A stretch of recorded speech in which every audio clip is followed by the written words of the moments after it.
Hello, everyone. I just realized I have a knot in my hair. I'm all of a sudden super stuffy. I don't know what that's about. So anyway, if you're new here, McKay is running to get my computer. But today we'll be talking about the Tim Ballard lawsuit. So we're gonna hop into that for a moment. Sorry, I am out of breath. I am also dealing with health issues, so pardon our erratic schedule. But if you are new here, there will be timestamps put below, so you can skip all the stuff at the beginning if you're not interested in updates and whatnot. So you will find the timestamps for that below. Oh my god. My heartbeat is 141 beats per minute right now, and I can't breathe. So, anyways, apologies for the changes in scheduling. My issue was I had a really intense blood pressure drop that has been making me feel like shit lately. And it's been kind of an ongoing thing right now, and I'm trying to figure out what it is, and my heartbeat is like bonkers all of the time, especially from sitting to standing up, like not a normal amount, like going from a 90 to 160 just based on standing up, like that doesn't sound like a normal thing. And then this afternoon I was sleeping and I woke up, and what was it, like, what are we going to do with her? 120 something? Something like that. So how am I... Like, I literally watched her. She only rolled over, and that was it. I literally rolled over to the other side of the bed, and my thing was 120 beats per minute. So yeah, shame her into getting a sooner appointment, because she's like, it's next week. So Getting Jordan to take care of herself is like extracting bones from somebody's body. Okay. While they're conscious. Okay. Hi, Jen. So I am familiar with POTS, and everybody that I talk to seems to think that might be the case, especially because of like the high heart rate stuff. Tom, don't. Tom, I can see you're thinking about it. He is going to commit a great crime right now. I just have a good feeling about that. So I'm going to look into Jen. I do not need anything severe. Hopefully this is just a thing. You might. I don't know. Long COVID, maybe. I doubt it. I have had COVID. So this is just cropping up recently. So, but I've also heard that I also hate the doctor, because I know how doctors treat women and women presenting people. I've had horrible issues with the doctor, which is why I never go. But fear not, I have an appointment with a new doctor next Monday, and I don't know what she's going to say, but Tom. The way he whipped his head around, though. Yeah, you guys I couldn't can see that. you. So yeah, I don't know what's going on. I don't. So we will manifest something, because we can't fucking afford this after my $900 concert ticket the other day. Oh yeah, McKay getting his tooth knocked out. Yeah. And needing a root canal and a crown, and then my $2,000 ER visit from a month ago, our son's $2,000 ER visit from the month before. So I am tired of paying money for medical issues. I've hit my out-of-pocket maximum for like the next decade. So if I have like a serious disease or something, I'm just going to have to pass away, because there's no more going to the doctor for me for the next decade. I definitely in the last 3 years have spent more than any of my combined things in the prior 25 years. So it's very depressing. So, and thank you to Hero of Canton for gifting 10 memberships. Hero Canton, that's a long hauler right there. We love it. Thank you. We appreciate it. Shout out to all of you peeps who just got members. And sorry, I'm like brushing my hair while I'm sitting here talking to you because I didn't before I came downstairs. Okay, so there's that. I'm trying to figure it out. I'll keep you posted. I don't know what the hell it is. Hopefully I'm not dying. So there's that. Anyways. Hopefully, because then I will be alone and that's no good. The chance of me being pregnant is like next to none. Yeah. So if that was the case, I would be astounded. I would be extremely impressed. And that would be a whole other issue. Yes, tomatoes in the chat for American healthcare. But I will do some research into POTS and I will talk to my doctor about it. Because that's definitely what it's starting to sound like based on what you guys are saying. Everybody's hoping that you won't die. POTS isn't fatal. It's let's I think, a big pain in the butt. People will be more devastated if you die than if I died. Shut up. That's not true.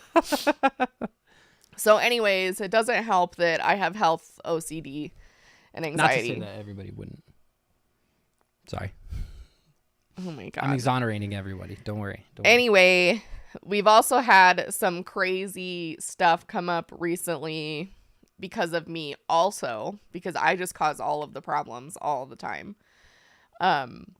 So I have accepted a job with a new agency, with a new therapist agency. And so a week from now, fortunately, I will be officially starting with that agency. Kristen, welcome to the terrestrial kingdom. Which also means that, thank you, Victoria. Which also means that my new situation allows me to utilize social media as a marketing tool. Welcome, Michaela. For people in Utah, since that is where my associate license is. So, that being said, I am now able to give my social media and share that, which is very exciting. And not only just for a marketing tool, but also I am going to use it to post just general mental health information. There you go. My posts do not constitute advice.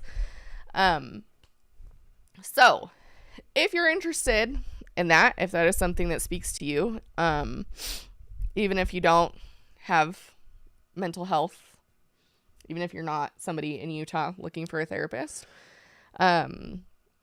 feel free to follow me. I will put it in the chat so you guys can have it and follow me. Welcome, Collier F. Welcome, Victoria Perry, to your respective kingdoms. Thank you. Quick. I didn't want to jump in and interrupt Jordan. So my Instagram is Jordan Does Therapy, at Jordan Does Therapy on Instagram. Feel free to follow me there. I'll be posting updates. And if you are in Utah looking for a new therapist, next Tuesday, my books will officially be open and I will be able to tell you where I am, even though it's already on the website, where I am and how to get you there. Officially. Frankie B said, I don't know if you've been told this yet, Jordan, but drinking extra Gatorade, Pedialyte, Liquid IV, etc. on the regular might help a little. Liquid IV has changed my life. Thankfully, Miku's Headphones, one of our mods, already turned us on to Liquid IV, and I have never seen Jordan drink so much damn water. And I am the typical, you have a headache? Did you drink some water? Kind of person. So, because I know that she doesn't. Jordan on any given day will have only drank soda. So this is a goddamn miracle, to say the least. Did you already put it in the chat? Jordan does therapy. Yes. Yeah, you already did that. Some of y'all are already following me, which I appreciate. So I will be posting updates on there, and yeah, so stay tuned for that. Welcome, Anna Noel. Yeah, one of our mods was the one who told me about Liquid IV, and I was like, all right, I'll try it. So I haven't tried anything but pina colada, but that one is so freaking good. Say that again. What? That flavor. Pina colada. Sorry, it's for my almost as if she is married to somebody who speaks Spanish. Liquid IV is also an H3 sponsor. Can we get a Liquid IV sponsorship? I would love that. And I would like to have a word with them. Also, thank you, Hero of Canton, again for the extra, or for the 5 months. Awesome. Can we get pina colada at Costco? Yeah, because we looked the other day and they didn't have it. So... Gamer Sups, I don't think, because Gamer Sups has caffeine in it, is a diuretic. I don't think it's very good for hydration. I have tried Gamer Sups. I like that. Yeah, so. I've heard sodium, like increased salt sodium is really good for POTS, which is ironic because like the last Welcome, Jane Wilson. 2 weeks I've craved nothing but soy sauce. Like literally. I fucking love soy sauce. And then what did I eat the other day? Oh, and pickles. Like even from when I was a very young child, I was like, I would eat, like my parents would have to limit me and how much pickles I was eating. So yeah, I don't know. Maybe there's something there. But, I don't know. But it is interesting. Oh, they have Gamer Subs caffeine free. Oh. Is that good for hydration? Does anybody know? Usually can order it online, but I'm sure there is an email. Liquid IV is created. Okay. Oh, maybe this is... also takes salt pills. Oh, okay. We could just get you a salt lick, like at the... Oh, my God. The... Stop. Sportsman's Warehouse or whatever. Stop. So, yeah, I'm a pickle fiend. Like, my grandma would cut me off. She'd be like, you're going to turn into a pickle. I don't see what would be so wrong about that. Also wear compression socks all the time. Do you need to wear compression socks? Oh, I remember doing that when I was pregnant. Probably wear that when you're sleeping. Maybe. Vitacium, I'm guessing that's how you pronounce that, and Normalite are great and have some free samples. I don't know if this is a PA thing, but Mount Olive Pickles makes pickle juice shots that are amazing. I've definitely seen Mount Olive here. I've never seen the pickle juice shots. I don't take a pickle juice shot unless it's got vodka in it, baby. Hell yeah. Hell yeah. Pickles are so good. So yeah. So that's what's happening. That's your update on all things. I'm trying to think if there's anything else that has come up for us recently. Yeah, I don't know. So, pardon me. Excuse me. We're going to be talking about Tim Ballard today. All aboard! So, the toxic grift. Oh my God. Lawsuit train. Sorry, I'm all over the place. Sorry, I'm stuck on what Jen just said, which is I used to lick my guinea pig salt block. Jen, I don't know what to do with that information. How did anybody get that information out of you without torturing you? Jen, I love you so much. Jen, are you okay? Jen? I think I saw James in the chat tonight as well. We love that. Shout out to everybody. The connection between Colleen Ballinger's toxic gossip train and Tim Ballard was just too sweet for me not to pass up. So I was like, Jordan, don't look. I'm going to make a thumbnail for this bitch.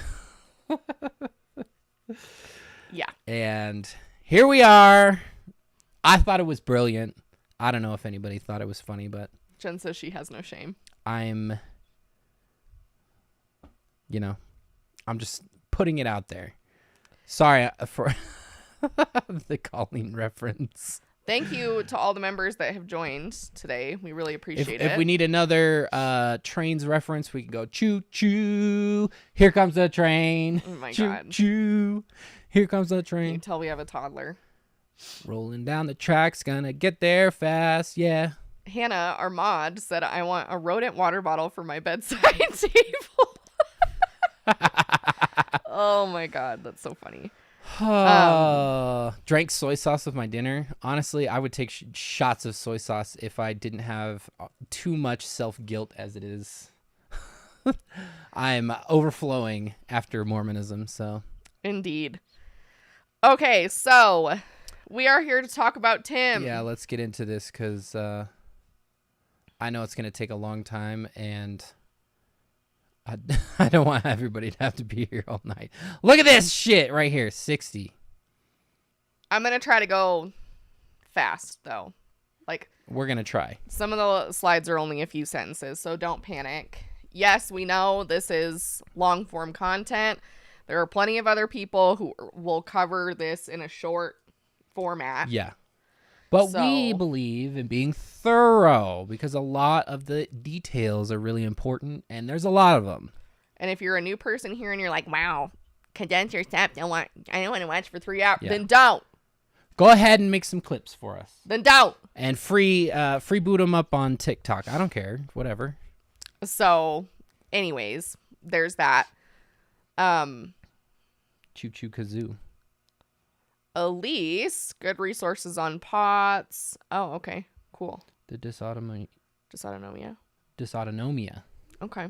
I will look that. How could you say that? So there was some, on the last stream, you were trying to, it was anonymity, and you couldn't say that, but you can say dysautonomia without problem. Alyssa, thank you for being a member for 5 months. Looking forward to this after a day of back pain. I'm sorry about that. Okay. Just a little preface here. If you don't know who the hell Timmy Ballard is, I'm going to have to refer you to the last live stream that we did 2 weeks ago. We did a long little summary of who he is and what he does and all of that. Just so we don't have to reiterate a lot of that stuff. Some of the stuff is kind of important, so we'll talk about that again. But just so we don't have to waste a bunch of time talking about that all over again, go ahead and check that out. You just click on the channel and then go to the live banner. You won't see it in the regular posts because it was a live stream, and it was the most recent live stream that we did. So check that out. Indeed.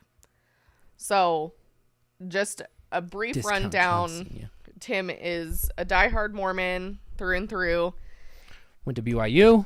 And he started a nonprofit centered around trafficking of young children and saving kids from trafficking. Organization is called Operation Underground Railroad. They are also implicated in this lawsuit. Yeah. Very problematic name as it is. Indeed. That can tip you off as to how we feel about it. So let's hop right in, and I will get you guys caught up. Let's do it. Okay, Timothy Ballard lawsuit created by Jordan, MSW, CSW, McKay, Stay Home Dad, Kazoo, Thomas Ambaloni. Everybody's contributing. Thank you. I wish you guys could see the cats. They're very cute right now. Yeah. I tried to get the cat cam working before we came on, and it was a no-go. Can't believe I paid $20 for that app. So, for those of you who know anything about Tim Ballard, this is going to be a very obvious trigger warning for a variety of things. These things specifically involve non-consensual sexual activity, sexual assault, these kinds of things, and then talk of child trafficking, not fully in detail. Isn't it crazy that is on the back burner in this situation? Indeed. Crazy. So, grooming and coercion of the women that were involved in this lawsuit, spiritual and religious manipulation. So if you're sensitive to those things, just be aware of that. I will try to give disclaimers at the beginning before anything I didn't include anything graphic. We also can't really talk about anything that's graphic anyway because of YouTube. So there you go. Somebody, Chimkin Gaming said, is that collab? I thought the exact same thing when I saw this the first time. I like my Outer Darkness theme, y'all. Okay, so as usual, for the benefit of all of you and for the benefit of our mods who are so lovely, please abide by these chat rules. And if you don't, they will delete your message. But no if it's questions a mistake, asked. Don't worry. Just move on. Just move on. So be respectful of victims and survivors. So survivors in this lawsuit are known by their initials, obviously for privacy reasons. So we're going to refer to them as such. Please do not speculate about the identity of the victims. We saw this with the stuff that was going on with the Duggars, where people were constantly speculating against, you know, who it was and who's the additional person and blah, blah. And they already had their privacy violated. Do not violate it any further. Yeah. If they choose to come forward and talk about their stuff, let them do that on their own time. Yeah, especially they are afraid of retaliation, which is a 100% justified. Totally fair and valid. Fear. So no victim blaming. We're going to be careful about this. Most of the women involved in this lawsuit are or were Mormon. And that does not constitute like justification or reasoning, or we're going to stay away from the rhetoric that like Mormons are stupid or, you know, vulnerable or, you know, we can talk about how people within Mormonism, especially Mormon women, were targeted for a reason, but we're not just going to blanket statement be like, wow, these people are so stupid. How could they get sucked up into this? Because remember, we were Mormons for all of our life. So, and then no threats of violence. Like, I know this is really frustrating, but don't threaten anybody. Don't threaten Timmy. And then no discussing of inappropriate details in chat. So don't, like, if you've read the lawsuit yourself, don't include anything that's more graphic in nature. Like, just don't do that. So, and then listen to our mods. Just be kind. Our mods don't get paid to do this. They are doing it out of the goodness of their heart. So, though they will be getting a Christmas present from us, but that is neither here nor there. Okay. So, next slide, please, McKay. Let's go. So, here we have the beginnings of this lawsuit. I read all 89 pages. It took me like 2.5 hours to get through it completely. Had to take breaks. But this is what's going on. We have the women in this lawsuit. There are 5 of them who are suing Timothy Ballard as an individual. They're suing OUR, the nonprofit. They're suing the Spear Fund, which is the nonprofit that Tim works for currently. They're suing the Rockwell Group, which is a Utah corporation. Which Jordan didn't know about this, but we lived up the street from the Rockwell compound. Yeah. They do all kinds of shit. This was a compound like where they did like CrossFit. They also sell watches and do like all kinds of different other stuff. It's a weird company. I don't know how, based off of this document, I don't know how that fits in there, but. And then we've got other companies of Tim's, Liberty and Light, and then Slave Stealers LLC. So these 5 women specifically, this is a civil lawsuit against Tim. And this came out yesterday. Their attorney had talked before at the Capitol. She had said that they were officially moving forward with the lawsuit, but the documentation didn't become available until yesterday. And yes, Slave Stealers is a whole thing. Isn't that the title of his book also? I think so. He has at least one thing. Yeah, that's the name of his book. One of his books. Accounts of oh wait, slavery. No, that's not him. Slave Stealers. It's not even the top fucking result on Google. The Mormon Church removed his books from their bookstore, ironically. Yeah, that was an interesting development in the last. Oh yeah, no, it is his book. Slave Stealers: True Accounts of Slave Rescues Then and Now by Timothy Ballard. Who is it? Who comes up here? The Accounts of Slave Rescue. This is a different person. It's a different one. Yeah. Oh wait, no. It is. Why does it say Mark Marby on there? I don't know. But weird. It's Tim's book. That's the name of his book. Google, get your house in order. Tim be racist Yeah. out all over the place these days. Yeah, I don't know where you're gonna buy his books now that Deseret Book has officially dropped him. Now that he's been, I will still say allegedly, but it's basically confirmed. Indeed. All right, next slide. So, this is from the lawsuit. I screenshotted things that I found interesting. So one of the things that was said in here is Ballard became the de facto and most recognized face of anti-child trafficking, which everyone agrees is the most noblest of causes. The shade that the lawyer throws in here every once in a while, I'm like living for it. Love it. Ballard became a character of mythical proportions with unquestioned legitimacy, and he was appointed as a special advisor to Ivanka Trump in October 2017 and various other positions, and met with Trump and his besties with Trump and like the whole thing. Slobbing on the Trump knob. But I put this in here because this is exactly what happened. Like when you think about especially trafficking in Utah, especially in the Utah area, like it's Tim. Tim comes to mind. He's the face of OUR. I mean, think about the movie. I could not tell you anybody else that is involved. And that's not to say that that's a bad thing necessarily, because a lot of people do a lot of hard work and go completely unrecognized, and they prefer it to be that way. But I've never, ever, ever known a person that I could associate with anti-child trafficking other than Tim Ballard. And it's obvious. He has a massive ego, and you see it in the movie. Like, he's the character that's portrayed in The Sound of Freedom. Like, it's a whole movie based on how great he is. This is supposed to be a biopic. Yes. So massive proportions, like ego of massive proportions, and huge.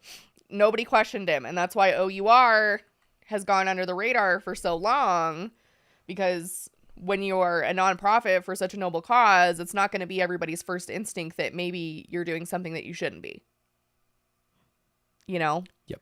Like, nobody wants to believe that someone could be doing screwed up shit behind the scenes, even though they're such a noble person. Yeah. I mean, noble causes are hijacked by bad people all the time. And remember that he has unquestioned legitimacy because of what he has told people, the field that he works in, that people will always be coming after him because of the important work that he does. Yeah. So that is basically, it exempts him from having to deal with any criticism or anybody to believe it, because they're like, oh yeah, people always coming after Tim Ballard. Yeah. Well, like, especially in the Mormon context where people are saying, oh, you're an enemy to the adversary, the worst of the worst, the literal devil, because you're bringing forth the gospel or whatever. So the context is when you are facing the most adversity and the most challenges and the most scrutiny is when you're doing the most right, because you're bringing to light all these things or whatever. So it's like the most difficult thing to battle with. And that's not like a Mormon specific thing. There are a lot of Christians and other denominations who kind of also jump on that train, but yeah. Indeed. All right, Sorry, next slide. Kathy White, welcome. So, I thought this was interesting, given I also included this in my PowerPoint for you guys last time. Ballard has been until recently business associates and close friends with Apostle and acting president of the Quorum of the 12 Apostles, M. Russell Ballard of the Church of Jesus Christ of Latter-day Saints. President Ballard has cited Tim to students at Brigham Young University as an expert of Book of Mormon prophet Nephi and the Mormon view of American history. Fascinating, am I right? And Tim Ballard met with President Ballard in the church administration building in Salt Lake City to discuss OUR's work. So that seems like constitutes a relationship to me. Yeah. I mean, the fact that they are ever implying that he didn't have any sort of relationship is just like, this is just the Mormon MO, is you deny and you sweep it under the rug, and hopefully it will fall into the memory hole. Just like all the stuff, all the priesthood ban, just like the becoming a god rhetoric and all of that shit. They just hope people forget about it as long as they can control the SEO and the headlines. Indeed. Prawn bots are back. Thank you, mods. Wow, what an epic time to be alive. The prawn bots came back. I could have sworn they were hidden from this. It's a sign, honestly. It is a sign. This is the ultimate adversity that we could possibly be. Hit the like button for our mods and Jen doing such a great job of getting rid of the prawn bots. Okay. Let's go. So, do you want to read this one? Yeah. Ballard claims that the couple's ruse, which we did touch on in our last live stream, was an undercover tool to prevent direction by pedos when Ballard would not engage in sexual touching of the trafficked women offered up to him in strip clubs and massage parlors across the world. Ballard would choose a woman who worked at OUR or with OUR, or would invite a well-intentioned volunteer to be trained in the couple's ruse. Now, just a little preface: invite a well-intentioned volunteer. Usually, that meant recruit somebody that he stumbled upon. Yeah. Anyway, the women he chose had no formal training in paramilitary activities or operations, but he knew they were devoted to the OUR mission of saving women and children from traffickers. Mega red flag right there. That's Operations Security 101. Getting strangers, like, be real. Ballard claims that he implemented strict rules regarding the couple's ruse: no kissing on the lips and no touching or exposing private parts. Ballard soon began abusing the couple's ruse and eventually used the ruse as a tool for grooming of the sexual nature. As a part of either an operation or practice for the operation, Ballard would often share a bedroom with a woman posing as his girlfriend or invite her to shower in his bathroom, even though accommodations at designated safe houses, quote unquote, provided separate bedrooms and bathrooms. So the grooming bit is the important here, and yeah, we're going to see that make a return. And if you remember, before this lawsuit came out, and in our last video, Tim made that Instagram video where he talked about the couple's ruse and why they used it. And so we're constantly at this point seeing how Tim is trying to get ahead of all of these things that are coming out now, and it's not working. So there's that. I'll keep going. Before they ever went undercover together, Ballard insisted that he first needed to ensure that he and his female counterparts in the couple's ruse had physical chemistry that would be obvious to those they would meet during an operation. Did they ever bring up the pheromones bit in this document? No. Who had brought that up? I don't remember. I don't remember who that is, but there were statements, I don't know of the validity of these statements, that he had implied that the traffickers would be able to suss out the pheromones if they were not there, of the chemistry between these people, which from the crowd of, oh, it's just basic biology that there's only two genders, it really makes a whole lot of sense, because what a fucking moronic thing to say. Anyway, I digress. Ballard encouraged female operatives to participate in tantric massages before and while on a couple's ruse. Ballard claimed to be so concerned about the believability of the couple's ruse that he frequently asked women to practice, quote unquote, their couple's ruse long before the mission ever took place. To end that, Ballard flew women across the country where they would practice, quote unquote, their sexual chemistry through tantric yoga, couples massages with escorts, and lap dancing on Ballard's lap. I don't know about you, Jordan, but I'm pretty sure if you Googled trafficking, that's it. That sounds like it would be the definition that would first pop up. Very ironic. Very ironic. In this situation. And not in the good or funny way. Indeed. Unfortunately. So, here's where shit gets even weirder. Ballard frequented strip clubs in the Salt Lake Valley with women to practice the couple's ruse before they went on the operation in a different country. Ballard, this is where things just blew my freaking mind, y'all.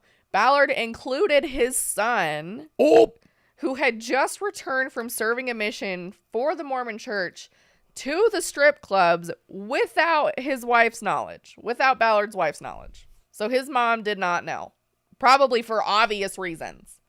Let me tell you, speaking from pure experience, a Mormon is most insufferable and obnoxious about their faith right after they return from their mission. And the fact that he was having his son doing this, which his son is a victim in this situation as well. Like, he was such an eloquent speaker somehow, even though every time he makes a statement, I'm like, how is this man even remotely attractive to anybody? That he could get this very recently returned missionary to go to a goddamn strip club. Like, incredible charisma, apparently, on his part. Someone asked if these were the survivors or volunteers. Interestingly enough, he's talking about volunteers for OUR, but many of them were also survivors of their own abuse. And so that's also especially horrifying. Yeah, disgusting. That he did that, knowing their background as well. Okay. And then at the strip clubs, Ballard would pay for and receive lap dances. And then here we all go. Remember when we were talking about how he had some alcohol vibes going on? And ingest alcohol and pills at these practices on OUR's dime with donor monies, my friends. Bro, can you imagine tax-free spending at the goddamn strip club? That's incredible. Incredible. Okay, this is where I lost it, y'all. This is where I couldn't with this.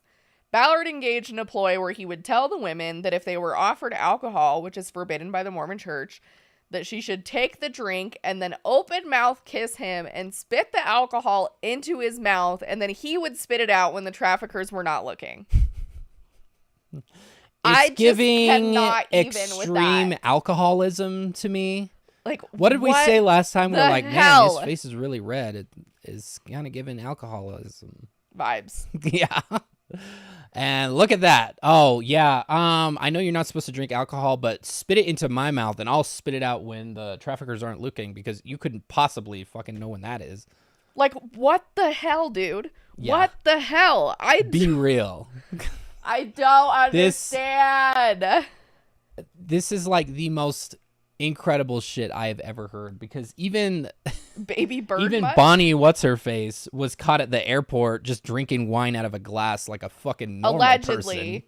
Allegedly, but I mean there was a picture of her drinking something out of a wine glass. I don't know who serves soda in a wine glass. Maybe anywhere, especially at the airport. Anyway, let's go on to the next one. Timmy Tequila. For my old Tila Tequila fans, I thought Timmy Tequila would be an appropriate name here. However, instead of, aligning to Mormon standards, Ballard was doing the exact opposite, consuming excessive amounts of alcohol, tequila, of his own volition. Maybe Vita Tequila. Maybe. Lisa. Shout out Lisa. Real Housewives of Salt Lake City. Almost said Lisa Frank. Lisa Frank. Which he drank at strip clubs, massage parlors, and on trips to the point of passing out. For example, he missed a $250,000 speaking engagement a few weeks ago because he was drunk and missed his flight. Oh! What the hell, dude? Obviously, I don't want to be making light of alcoholism. It is a very serious issue. I really hope Tim gets some help. But this is just, like, beyond the pale. For a Mormon... Just incredible behavior. Indeed. Okay, so trigger warning here for talk of some of the things that he was doing with women that were inappropriate. So Ballard was participating in inappropriate sexual acts, with the exception of, like, and I'm being vague here for terms of service YouTube purposes here, but it's on your screen so you can read it. And so he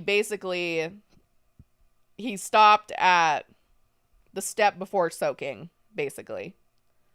So, like, as long as you didn't Move. Well, not even that, because he wouldn't get to the point of insertion. Let's say that. Everything beyond that, though, was fine. Fine. And so he developed a position, allegedly for these traffickers, that made it appear like they were engaging in sexual intimacy during the couple's ruse without actually doing it, basically. And then... Which... Buddy, have you never engaged in these kind of activities before? If there were other people watching, surely there's no way to hide that. So, while inside private accommodations, when no one else was around that they needed to fool, Ballard would claim that he and his female partner had to maintain the appearance of a romantic relationship at all times in case suspicious traffickers might be surveilling them at any moment. So he basically said that no matter where they were, they had to keep this up. No matter what. Like, no matter who... Oh, he was definitely keeping it up. Yeah, there was no circumstance while they were on these ops, even at the airport, to and from these ops, where they weren't keeping this up, basically. Okay, next one. I mean, this just adds to the insanity that is, like, this, how this trafficking issue has been portrayed. Like, they're everywhere. They're everywhere. You can't escape their gaze. They're constantly watching you, and yet they're so easy to catch. Like, it's just incredible. And this is awful, you guys. Like, it just keeps getting worse. So, Ballard requested the women he invited to act as his significant other to first have a Brazilian, because that's an important thing to do. And then he would ask each woman, is there anything you wouldn't do to save a child? Like, get a Brazilian. Yeah. Would you not get a Brazilian to save a child, Jordan? Like, why is that even a conversation in the same sentence? Like, right. The trafficker panopticon. Like, oh my God. Like, it just blows my mind. Yeah, he's like, okay, so we are not going to be actually intimate. We won't do anything like that. I want to respect your privacy, but I'm going to need you to get your coochie and your beehole waxed. Okay? And I'm going to get a tattoo on my pelvis that says, my pubic area that says, joder, so that these guys know I'm for fucking real. Like, come on. Okay. Unbelievable. So... now we're getting Joseph Smith vibes. Ballard would also tell the women that engaging in play with him would improve their marriage, even as he told them not to tell their husbands about what they were doing, or it would compromise the mission, the children, their lives, and other informants' lives. Now, if you remember, Joseph Smith did similar things. Joseph Smith did sketchy things. This will help your faith grow, but don't tell your husband. Yep. It's giving information control. Uh-huh. The bite model, shout out. It's giving manipulation. Right. So, as pretty obvious by this point, Ballard would use spiritual manipulation to coerce the women into sexual contact. Almost all of the women involved are or were Mormon. Happy to hear some of them are formerly, it sounds like.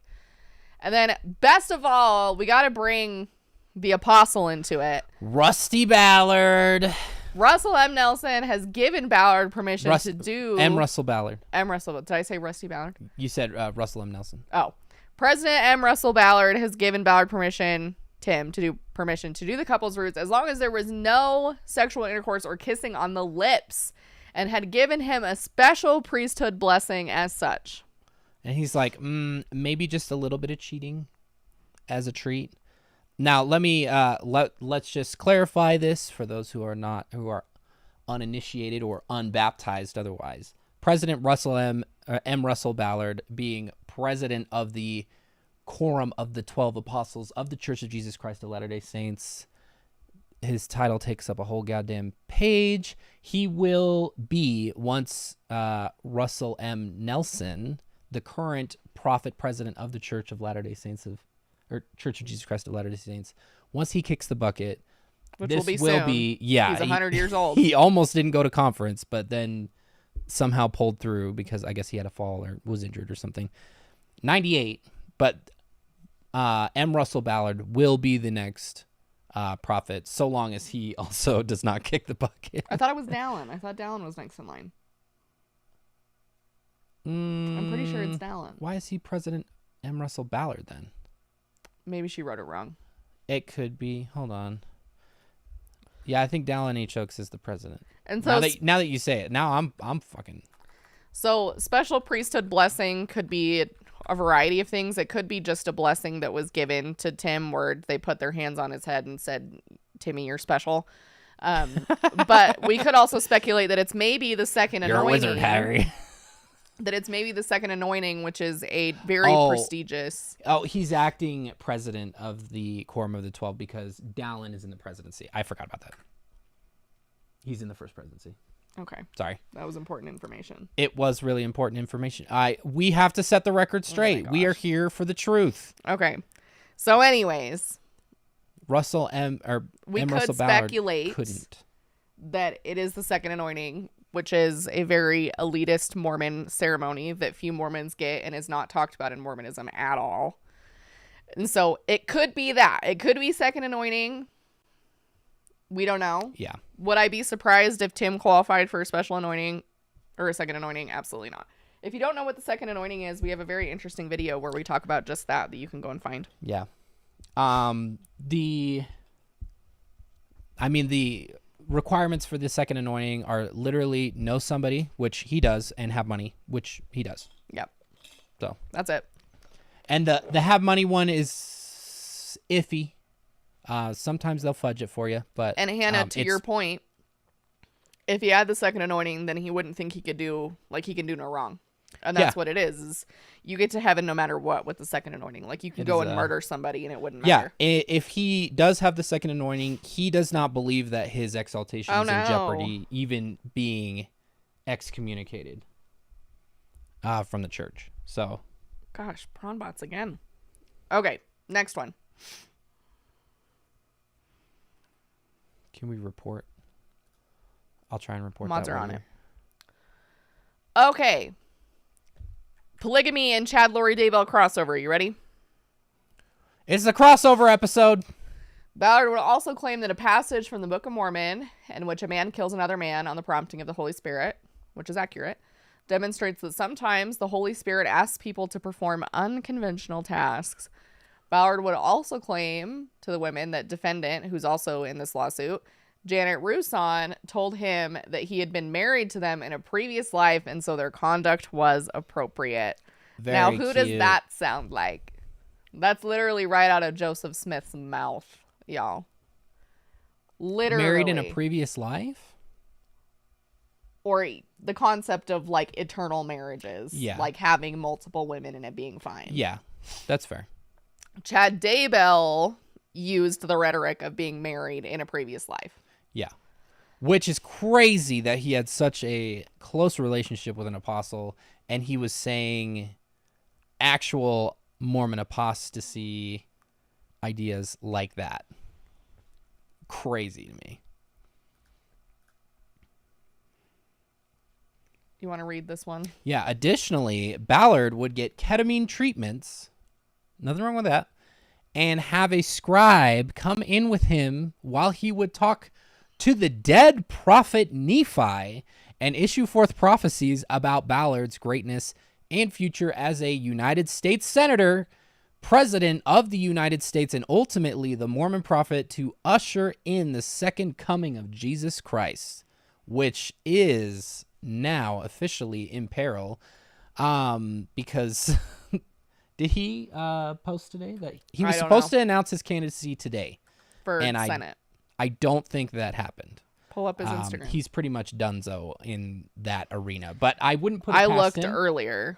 I wouldn't put it past him to continue to try because he does seem a little out of sorts, to say the least. So, but this also brings up it begs the question, which Nephi was he talking about? Because there are at least 3 that I can think of in the Book of Mormon. He has not posted 3 for named Nephis. 6 days. Yeah, so. And no stories, which is out of the ordinary for him. So he did not announce today. Yeah. So sounds like Nephi, but he wants the to dead be president. prophet Nephi, might have been wrong. Yeah, that's not going to happen. He wants to be president, and he's going to usher in the second coming of Jesus Christ, because who else would do that other than Timmy? Right. Timmy Tequila bringing Jesus back.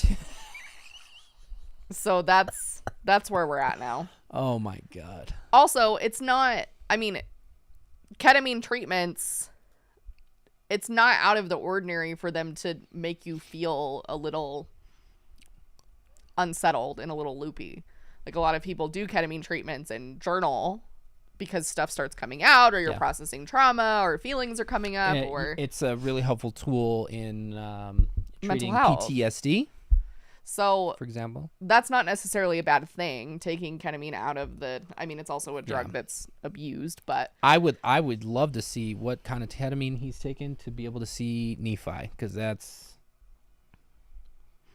that's some incredible stuff that he's got there. Indeed. Oh, whoops. My face. Sorry. Hello. All right. You want to do this one? Oh, jinx. You owe me Coke. Ballard would also claim to his female ruse partners that if his wife, Catherine, were to die, he would immediately marry him. Red flag. Joseph. That's a conflict of interest immediately, especially if you're supposed to be working together. Ballard told one of his victims that when his wife would question what Ballard was doing with these women, Ballard would tell his wife that his female partners kept falling in love with him and wanted to kill Catherine so that they could be together. Why would you tell her that? Like, it's one thing to be like, Buddy. oh, these women are attracted to me, but to be like, oh, yeah, they want to kill you? Like, what? What? Buddy. Excuse me? I don't even understand that. We're bringing it back. We're bringing it back, baby. Red flag! In case you missed it. Thanks, Song of Solace. After the women were coerced into engaging in sexual activity with Ballard, he used their encounters to his advantage, sending texts to some of the women that would say something to the effect of, "We will have so much shit on each other. We will be deterred into silence on all things forever." Ballard gave these women burner phones to use and had them use Signal, a messaging app that keeps communication private. Jordan said that she thought that it was like encrypted, so it's also popular amongst like deep neo-Nazis, right-wing conspiracy people like QAnon and such. And he frequently demanded that the women erase the digital traces of his conversations with them each night. Mega red flag. Ballard also threatened the women that he was tracking them with their burner phones and company phones he provided. Which will come back later. I'm sorry, I'm not on the screen recording. That's on me. There we go. There we go. Now you can. Here, let me move my. There's a little bit cut off there. Boom. I guess not that much. Anyway, continuing. At least 2 marriages have broken up as a result of Tim Ballard's actions. But then it gets better. Women. Ballard offered to pay for the divorce attorney of one of his victims and had a henchman call and threaten her husband on voice message, resulting in the police being called and an investigation being conducted. Which, brother. Divorce is not a crime. Buddy. Tell me you're not implicated at this point. Buddy. Yeah, and for them to list this in the document, in the filing, means that they have it at the ready to be introduced as evidence. So that's pretty bad. It's pretty bad when you know you've contributed enough that you're like, I'll pay for your divorce attorney. Yeah. And he'll say that it's just because he's being nice and he knows that she's going to like be poor or something. But no. Yeah. No. Are you kidding me? What is the deal with this? With these Seriously, bots? I don't know. Hold on.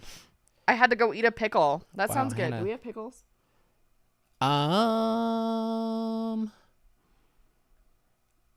Yes, we do have pickles. Pickle chips, even. Can you bring me some? See, yeah, I could. If you would like to drive. I'm still let feeling... Let me report these. Loopy. Report these dummies. There we go. You're feeling a little loopy loops? I'm still feeling lightheaded, so maybe I need sodium. My heart rate's still pretty high. Sodium. All right. I'll let you hit it. You'll need some. There you go. You can just use the arrows now. Cool. Okay. Yes. I know some people don't put pickles in the fridge, but I do. I don't like room temperature pickles. It's true. Okay. So, finally, so remember, during all of this, Tim is still working at OUR. He's the face of OUR, the founder, the CEO, right? Finally, in the spring of 2023, some of the female employees of OUR who had been on the couple's ruse operations or practices came forward to OUR management. So OUR had its law firm, Holland & Hart, conduct an external investigation, and the investigation verified the victim's claims, and Tim Ballard was then terminated from OUR. So the irony of this is, even though he was terminated from OUR, many of the people on like the OUR executive board are family members of his. So like his sister-in-law and like various other people. So these people were not thrilled that Tim was being ousted and didn't agree with it. But he didn't just get kicked out on his ass. Like, they set him up with another nonprofit so he could continue his mission at the Spear Fund. And then he also got a massive severance package. So it wasn't like he was out on his ass. And remember, I mean, he was making 6-figure salary, like, while he was at OUR. Okay. And then, upon reasonable belief and inquiry, upon learning of the couple's ruse and how Tim was using it, the Mormon Church excommunicated Ballard. So, other than the very limited evidence that we've had around, like, what's going on with, like, the church and Tim, this is another, like, very solid verification that he was excommunicated for the church. Likely for a few reasons, but this sounds like it was obviously a massive one. All right. Will you read this one, but be careful with how you read it? This is more conversation about... This feels like a trap. SA, so be mindful. Okay, I'm mindful. Ah! Okay, defendant Ballard intentionally, knowingly, or recklessly committed battery and SA of plaintiffs, as all touching was done under the couple's ruse in order to have to help save trafficked children and women. Sorry for the noise. As a direct and proximate result of the wrongful conduct of Ballard, plaintiffs have suffered severe emotional distress, permanent injury, loss of self-esteem, and other injuries as to their general damages in reasonable sums. As a direct and proximate result of the wrongful conduct of Ballard, plaintiffs have incurred and will yet incur medical and therapy expenses and lost wages, all to their special damages in a reasonable sum. So this was like the summary of what they're asking for and the reason for it, which would make sense. I mean, emotional distress, given everything that they've witnessed, especially for these women who went on these ops, basically. So this would make sense, and he should be damn near paying for their therapy and well beyond that also. Yep. Way more emotional damages, even. So, we're going to be getting into some heavy stuff. We're going to have a little checkpoint here. Go and get your Grillo's chips or any other preferred pickle. Go and take a quick little puff break. Go and get a drink, some water. If this is where you need to close it out for the night, you are certainly welcome to do so. We will not be offended. Things are not too graphic because of YouTube. Yeah. So keep that in mind. It's not... We will keep it to a reasonable level, but there is still distressing stuff. So just keep that in mind. Anyway, are you ready? I may have missed this, but are they suing OUR and Tim or just Tim? Both. They are suing both. And this is not even to get into the effed up shit that OUR as an organization was doing, because OUR as an organization has been doing screwed up shit for a long time, and it's been covered for years by people like journalists, especially Lynn Packer, who has looked at, like, you know, how they run things, their volunteers, like these women that went on these operations were promised compensation and then were never given any. Like, they're kind of notorious for not doing things well and being aware of a lot of what was going on with Tim and not, in my opinion, acting soon enough. And so OURs and their board and execs and everything are not innocent in this either, in my opinion. Complicit at best. Yeah. So, and a lot of this stuff they were just doing at the behest of Tim, because he's the founder and he was the head of the organization up until this year. So, oh my gosh, the kitties are snuggling. It's so cute. They're snuggling. All right. I've been criticizing them for a little bit now because they don't seem to care about each other anymore, but it's all good. I kind of moved the screen on accident. Sorry. Anyway, let's get into it. So, first survivor that we're going to be talking about, initials WW. Weight Watchers. No. That's what comes to mind. So, you can read this. This is how she first got involved. WW, a single mom, which is a very interesting detail there, suspected someone she was dating may be involved in trafficking and reached out to Tim on Instagram. He told her to go to his office where they met the first time. Yep. He was just like, come to my office, because that's a normal thing to do. do. You think this guy you're dating is involved in trafficking? Come to my office. Weird. Okay.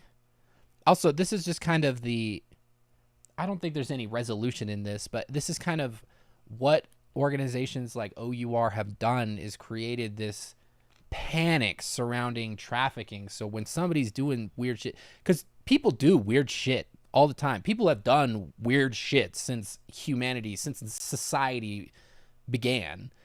And now all of a sudden there's this like weird suspicion that people are just trafficking children or women like all the time. Anyway, that's just my take.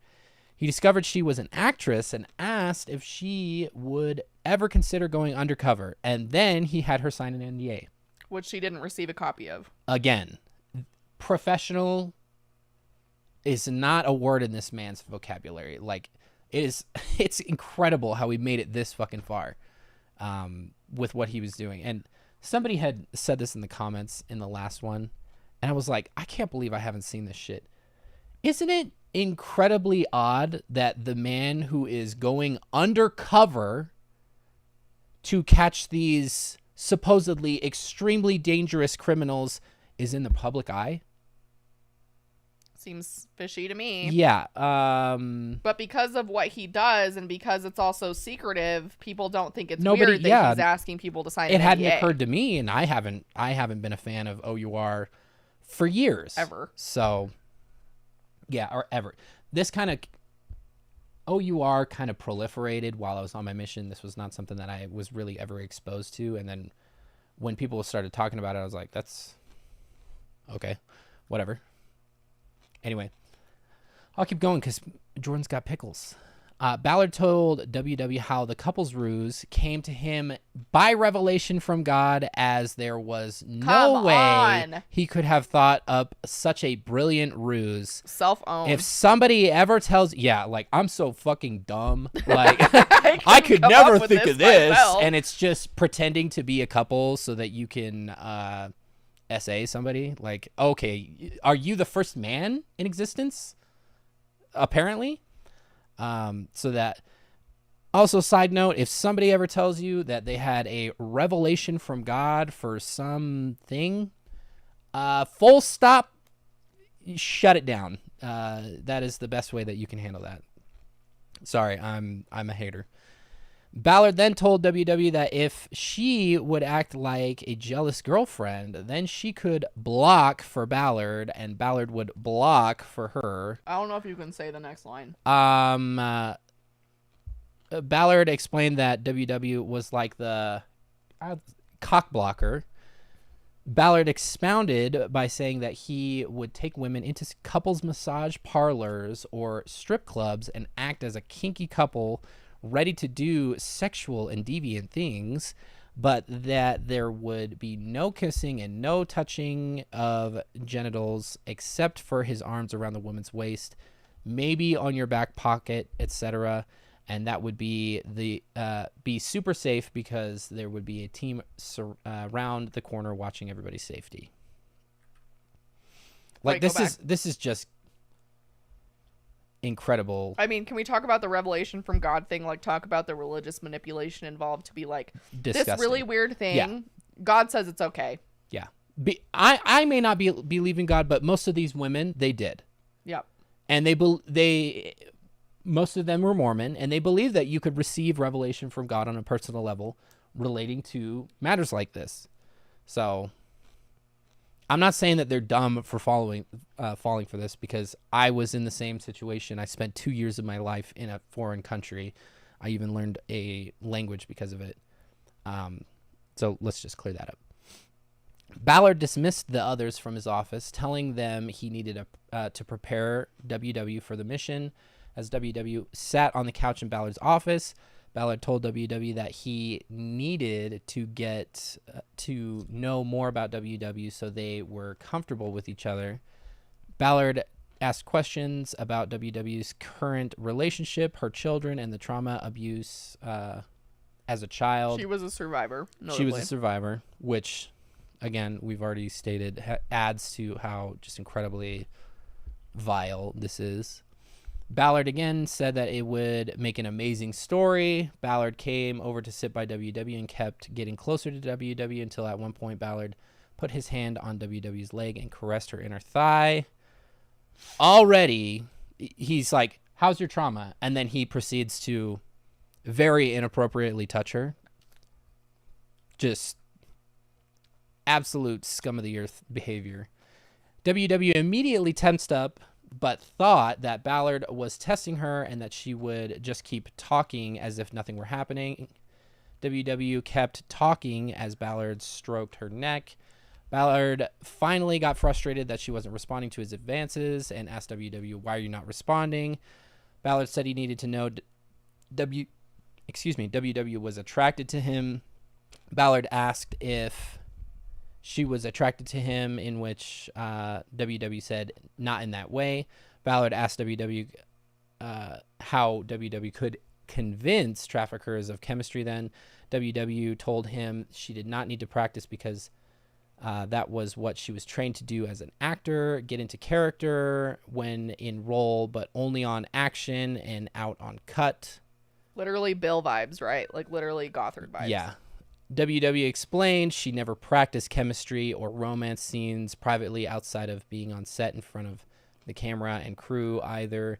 Ballard then stated that this was the practice, and he mentioned that WW needed to be attracted to him in order to convince traffickers that they were a kinky couple. That's Ballard's words, apparently. Yeah. Like, what? Kinky. He's considering this kinky. On May 3rd, 2021, WW met at OUR's office with a hair and makeup artist to teach WW how to apply fake tattoos on Tim and herself for the upcoming Puerto Vallarta, Mexico op. On May 5th, 2021, OUR employee Mike Porrenta made all the arrangements for WW to fly out to Dallas, Texas. WW and Ballard stayed in a house in Irving, Texas, so that they could meet with Glenn Beck before flying out from Dallas-Fort Worth to Puerto Vallarta the next day. I included this because what the hell? Let's just stop by Glenn Beck's house on our way. Yeah, let's just go see my buddy Glenn Beck. Somebody in the comments had mentioned that Glenn and Tim were related somehow. I honestly could not confirm I wouldn't be surprised. I wouldn't be surprised, though. David Jacobs met Ballard and WW at the Irving house and wrote a note to them that read in part, "Go get them, XOXOXO." How cute. At Glenn Beck's home, Ballard spoke about how he had to remove the cancer from OUR and that many were out to get him. This was as far back as 2021. It's giving I'm being gang stalked by the CIA vibe. Indeed. Beck sympathized with Ballard, sharing his own experiences about how people would try to get him to hit rock bottom. With people going through his trash, he told Ballard that he may have to go through that too. So basically it was just like womp womp, like our lives are so hard because everybody wants to bring us down for being a creep. May 6, 2021, WW and Tim fly to Puerto Vallarta. Ballard went into immediate character from the Dallas-Fort Worth airport to Puerto Vallarta. Ballard was all over WW with his hands on her buttock and his hands wrapped through WW's leg while sitting on the airplane because obviously traffickers are flying goddamn F-16s next to the plane and are going to see him in there not being all over his supposed girlfriend. Ballard and WW finally arrived at the very large safe house that overlooks the ocean and has a private chef. Sounds like a resort, so if you humble. ask me. The secondary team stayed in a second location. WW had her own room and Ballard had his. Ballard explained that they were going to find massage parlors. WW asked him how she could avoid having to get naked in those massage parlors. Ballard responded by telling her that it would be fine if she stayed in her underwear. Ballard said WW could lay face down on the shared massage table and he would lay face up so they could still talk to one another in their ears. Which, like, already a red flag. Like, I need to be all over you so that the traffickers think that we're a kinky couple, but they won't find it suspicious. Yeah, they won't find it suspicious if you don't get completely naked. Like, WW expressed concerns to Ballard, telling him that she knew the massage therapist, quote unquote, would want to take her bra off. Be careful of what you say here. Which she didn't want to do. She said her story would be that she had a. Are you talking about this? I'm thinking a of the boob wrong job. one. Okay, and she could not take her bra off for support purposes. Ballard assured WW that he would help express that as the escorts may be speaking in Spanish, which he's in Puerto Vallarta, so I feel like wasn't that the implication? Anyway, Ballard asked questions in which then led to talking to them about a party and him asking for frescas, younger girls, which seems like the corniest speak for human traffickers. I don't know. I'm not involved in this. Ballard instructed WW that if the escorts got too close to touching them, the code word was "fuck me," to which it was WW's job to convince the women that WW needed to fuck her boyfriend and get the women out of the room. Tim did not hold his word about WW's boundary. The parlor employees did not respect it, and she asked him to clarify in Spanish. He clarified in English, and they didn't care. So I summarized that because this was too graphic for YouTube. But, I mean, they did not. Go to the next slide. I can't remember if I included anything else on this. I think you did. Part. Yeah. There you go. WW was uncomfortable and feeling unsafe, so she said the code word. Except the employees didn't leave. They stayed to watch. She reports having to get on top of Tim so the women would see she was serious, and then they left. After they left... And remember, based on, like, the tantric massage, what it meant that she was getting on top of Tim. Yeah. Tim's version of the Kama Sutra. After they left, she immediately had a panic attack. This repeated for over 3 days, which is just awful. I'm sure she was not allowed to leave, even if she wanted to. WW then told Ballard that she was sorry that she was sorry about what happened at the first massage parlor, to which Ballard responded that it was okay. because he and his other operators would accidentally kiss because they were so in character. Buddy, please be so for fucking real right now. Ballard also revealed that they would often sleep together in the safe house next to each other, snuggling because the ops were so traumatic. Ballard said that sometimes things would happen in his couple's ruse, and he would just have to blow his load as things got too steamy. I cannot imagine this man articulating these fucking words. Like, anyway, I know that he's awful and doing this awful shit, but it's just, wow. Anyway, you ready? Yep. I'll pass it over to Jordan. So this was one that I also couldn't include because this one was very graphic, but at one of the parlors, employees basically were making advances on WW and like very, very severely, and she knew that she was in danger. So she said the code word, looked to Tim for help, and tried to get out of it by saying like they had a meeting to get to because she was obviously frightened about what was about to happen. And so instead of Tim helping her get out of there by being like, yeah, we have to get to that meeting, he was like, what meeting? Like, what the F, dude? This is how I know he's absolutely full of shit when he talks about being some sort of operative for Homeland Security or whatever. This guy is clueless at all times. The fact that he got this far with this many people who he was able is 100% on his image. Nothing else, because this guy is incredibly messy. Incredibly. So she managed to get outside, and then Tim was pissed at her saying that she had compromised the investigation. And that he was like so close to getting information.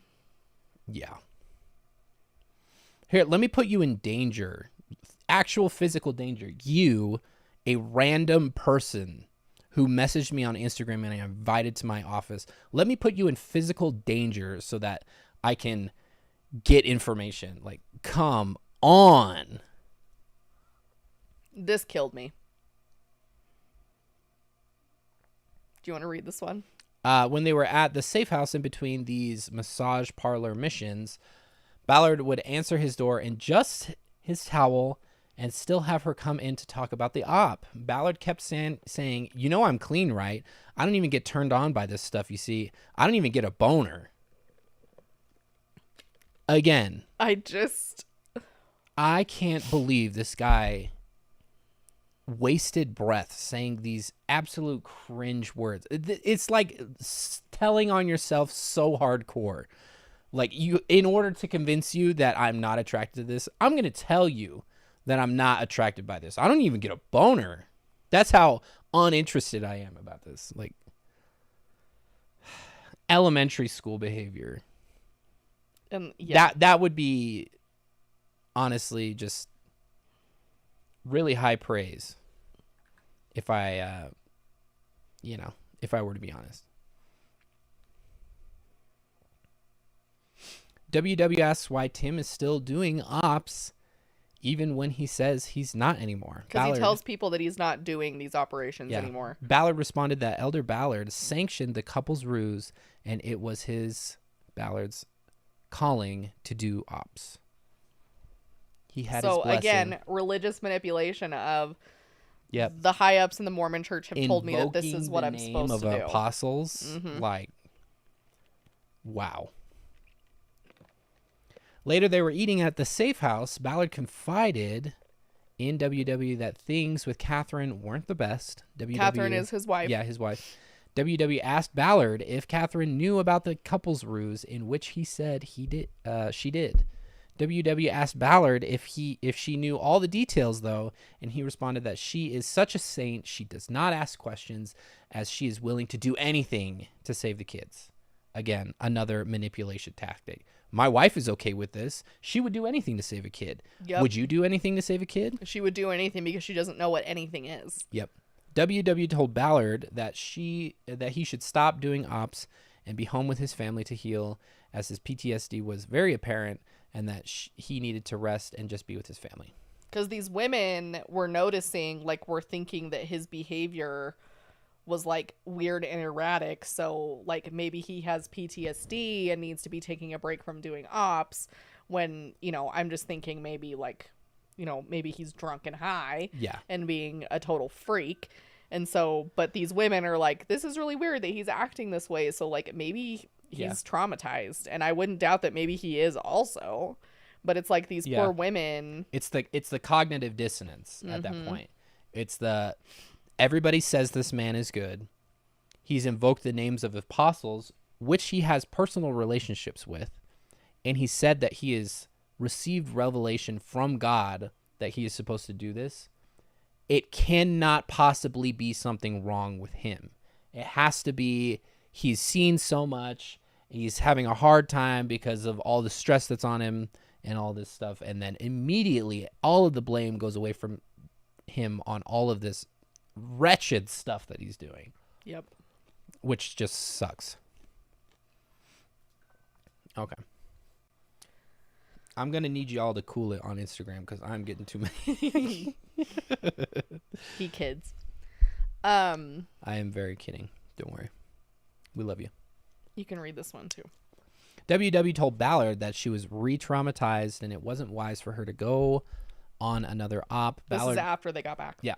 Ballard said, and I don't even think they did anything. They just went to these massage parlors and it was just time wasted. I don't know. Ballard, no kids rescued as far as I know. Yeah. We're 0 for 1 on this one, Timmy.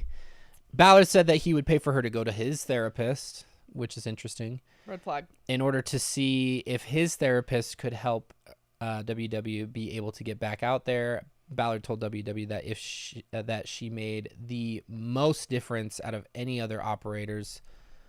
That is a grooming tactic. WW went to see Ballard's therapist, Kelly McCaleb. I don't know anything about this therapist. We're not going to assume we're biased recently as of what we've seen from Mormon therapists. We don't even know if she's Mormon. We have no reason to believe at this point that she was acting unethically, because somebody who's a narcissist isn't necessarily going to admit what they're actually doing. And so her perspective of what Tim is doing probably wasn't this. Yeah. So we're going to hold space for her involvement in this. We don't know at this point. So, like, leave her alone because we don't know. Well, and despite whatever the therapist was doing, Tim was obviously the one who was pulling the strings in a way that was re-traumatizing her. So ultimately, he is. Someone said, forever Wander 03 off topic, but I just ate 3 pickles from the fridge. Let's go. I love it. And then Katie said, every accusation with these sorts of people is a confession. It's why their minds go there as easily as they do. It's always on their minds.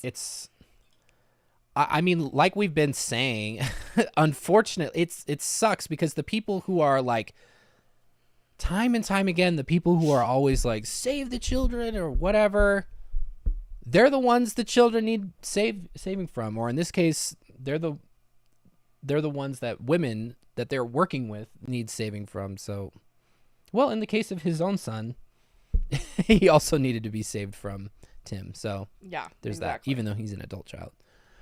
Anyway.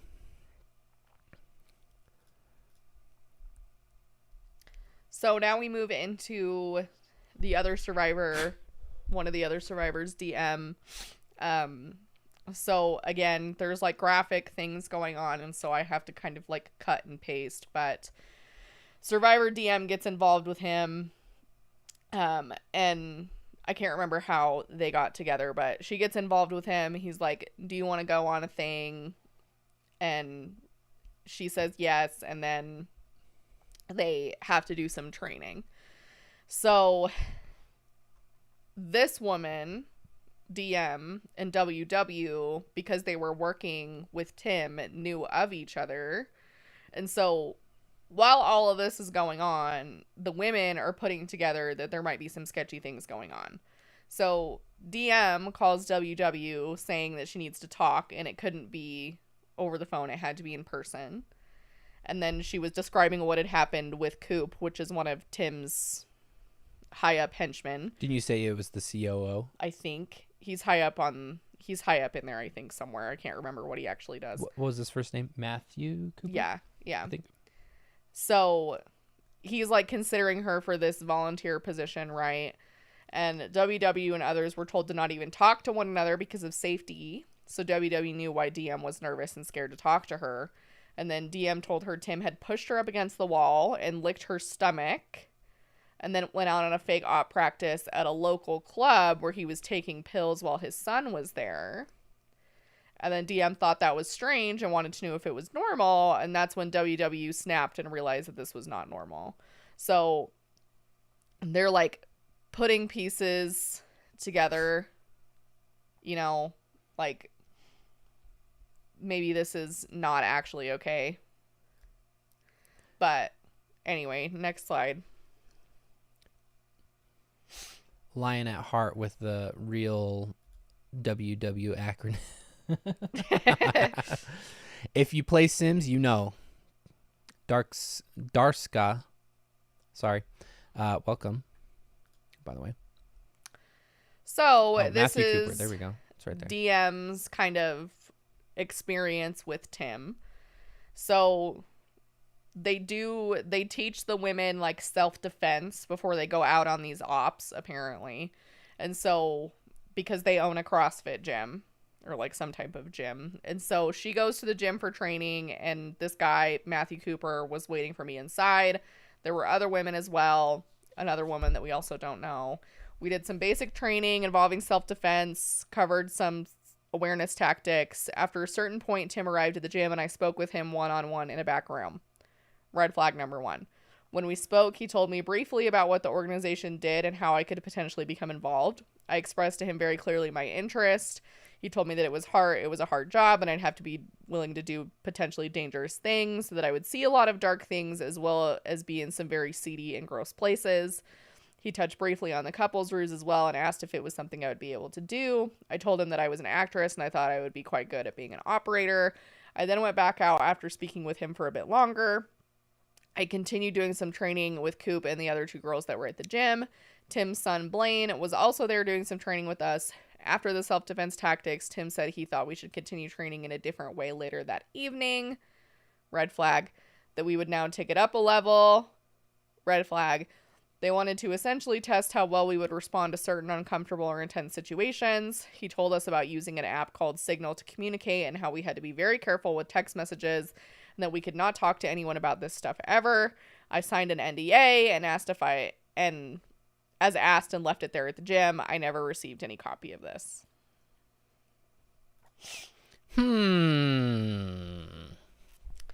So, first practice ruse for DM was at a strip club in Salt Lake. So there are various people on this op, including Tim, another woman, and Coop, and so there's various people. So DM was designed to kind of be in a throuple for the ruse. But Tim and his partner at the time apparently had to take time to get into character together before the ruse. So they were supposed to wait for them while they were getting picked up with the Uber, and then they missed their Uber. So whatever they were doing to get into character, which will come back later. And then, best of all, Tim's son is along for this experience on the ride to the strip club. At the strip club. So, this is when things get weirder. Tim's son came over to talk with us at one point. He made a comment about how his dad had given him something to take, presumably some type of pill, but I'm unsure of what. He then said he felt high and was kind of laughing about it like it was no big deal. It really concerned me, though. I didn't feel like we were supposed to be pretending this was a real life scenario and that he would be out of it. If it was a real situation, potentially out of the country where lives depended on it, then I'd be anxious and scared. I'd never be able to trust someone not in the right state of mind. Not to mention it disturbed me and was inappropriate that his dad had given it to him. At some point, I don't remember exactly when, Tim told me that he would sometimes take something in order to deal with his stress and to help him get into character as well as loosen up. Yep. I'm assuming that this is some sort of benzo. Maybe. Or something of that nature. But yeah, taking a benzo or something similar when you're going to do operations where you're supposed to be so dialed in that you're making these traffickers believe that you're a couple, just another huge red flag. I don't know how old his son is now, but he did go on a mission, and if he left at 18, then he would be like 19 or 20. 20 at the... If he went on time. Yeah, 20 at the earliest. Yeah. Sounds like he served the full 2 years, so he would be 20 at the youngest. Okay. So. What in the fuck? Somebody's getting banned right the fuck now. Wait. Are you kidding me? Go back. Oh. So anyways.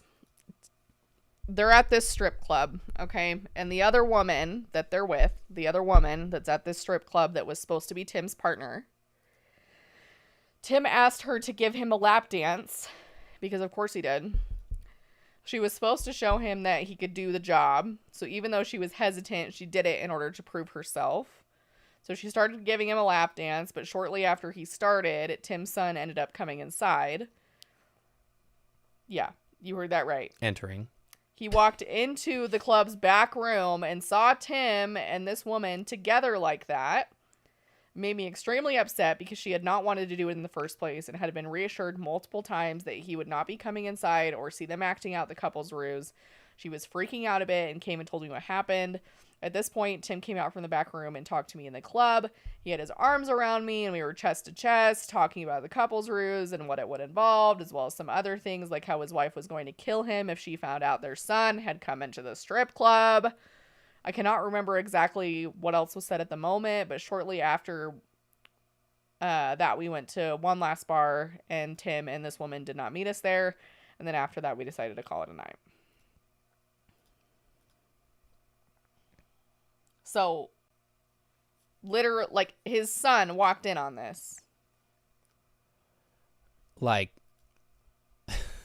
his recently returned missionary son walked in on his Mormon dad, sealed to his Mormon mother, in a strip club, receiving a lap dance from another woman. Like,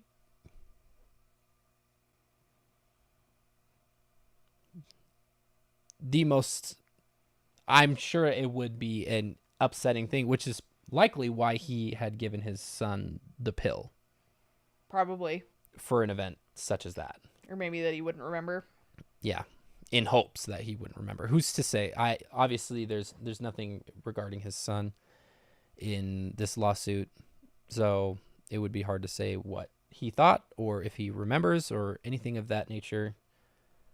So obviously we're not going to speculate, but from what I'm imagining, that would be something that is upsetting. Okay, next slide. So, then again, Tim is having a private meeting with a volunteer in his office.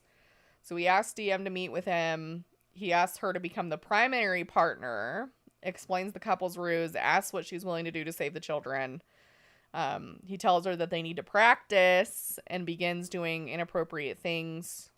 And she eventually confronts Tim and says she's not okay with doing any of those things. Sorry. Chatting with the mods. And so, graphic description, things happening, inappropriate. So then she gets dropped. Tim drops her because she confronted him and said, I don't want to do this anymore.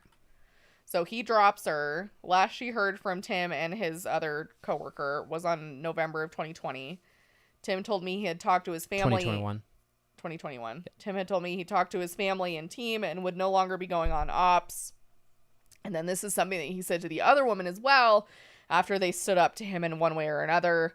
When he realized he couldn't control or manipulate me any further sexually, he no longer wanted me as his partner. Oh! Sounds exactly like what a groomer would do. Do you want to read this one? Yes. So this is from the account of another survivor. She knew Tim from working as a makeup artist on production sets. He asked her if she wanted to go on a mission. Again, apparently all you had to be was a person in the fucking parking lot. And, a woman. Yeah, in his general vicinity. And he's like, hey, would you like to go on a super secret, super dangerous mission with me to go and save some children that may or may not exist?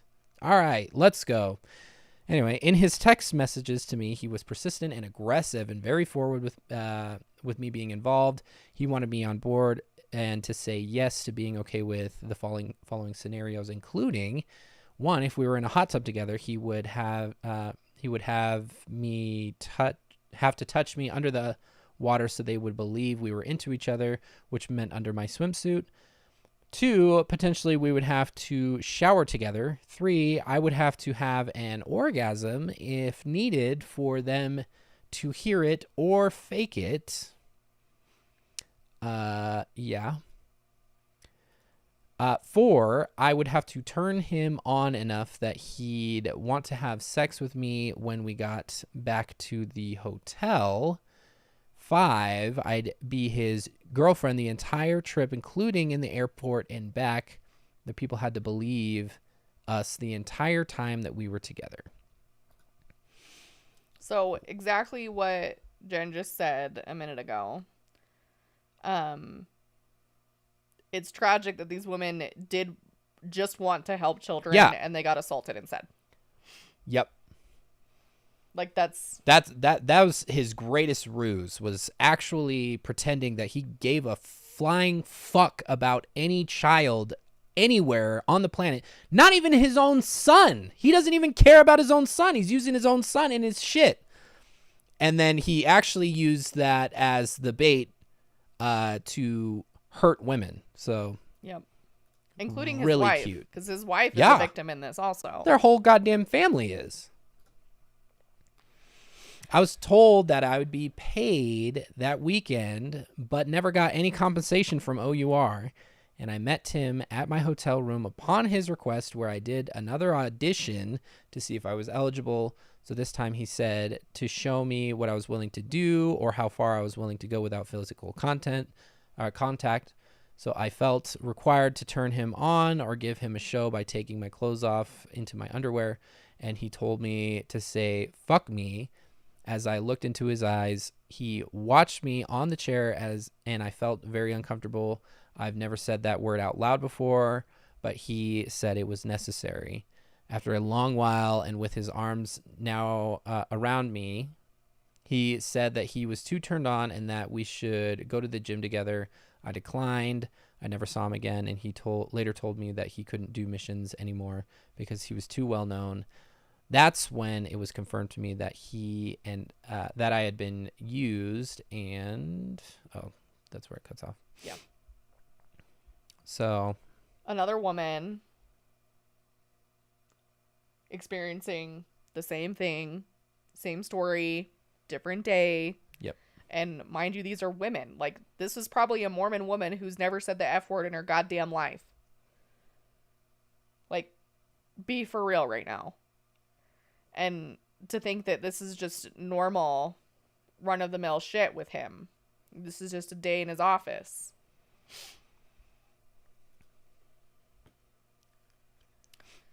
So then we have Survivor HDT, who was a hairstylist that was recommended to Tim by a friend of hers. So she went to his house to do his hair. And so she's cutting his hair, and she didn't know much about him or OUR. She went and saw the Sound of Freedom movie, which is how she found out, and then her friend knew him or something, and then she connected to him to do their hair.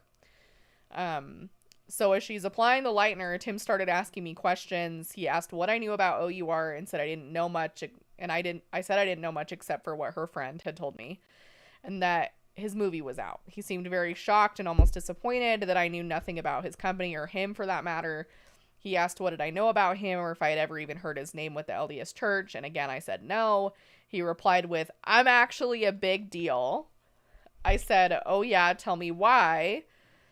That is when he started to tell me that he had written quite a few books on the new and everlasting covenant, which is true. He said that he's good friends with many apostles, including Elder Ballard, and that he knows President Trump personally. So there's another paragraph after this, but this kind of summed up where I was going for. But yes, he is. I don't think he's completely a fake blonde, but he likes keeping it. His wife likes him to be lighter blonde. He said he wanted to go for something more edgy, but his wife didn't like it because it reminds her of his like alter ego. Ugh. Yeah. So next slide. I did. Oh, okay. Didn't I? So once again, they're talking about these things, and what does Tim ask her to do? Go on a mission. What does he have her do? Sign an NDA. Crazy. So Tim said he had been praying about it when he came up with the couple's ruse, which, again, interesting because sometimes he tells the women that it's from God and sometimes he says he came up with it. And that it had been sanctioned by Elder Ballard and that God had told him to do it. So, like, which one is it? Did you come up with that or did God tell you to do it? He said it was a difficult job. We had to act like a couple. We had to be very sexual with one another, but it was all for the benefit of saving the children. He said that God knew our hearts and our souls and that we were and what we were wanting to accomplish, which was only to help the children.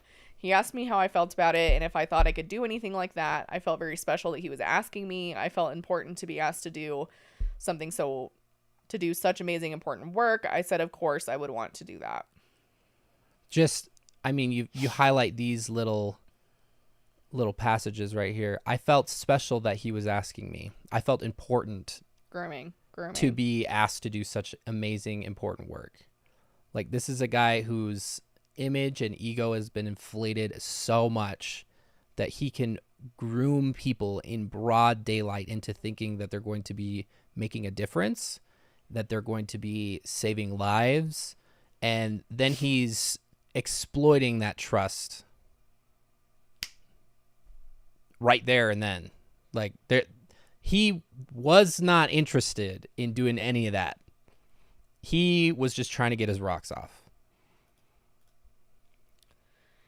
So, as part of like practice for these things, again, they like hang out together. They hang out with the employees and the other volunteers.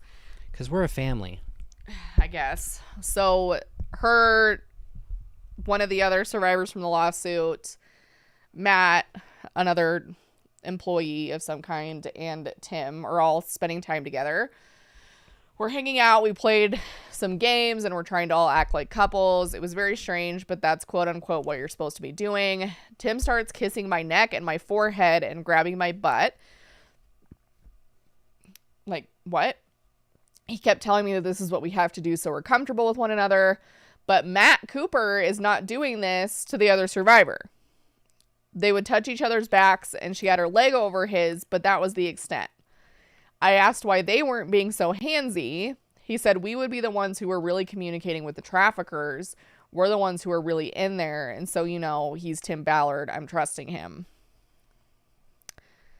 And I wanted to include this part because I think it's important.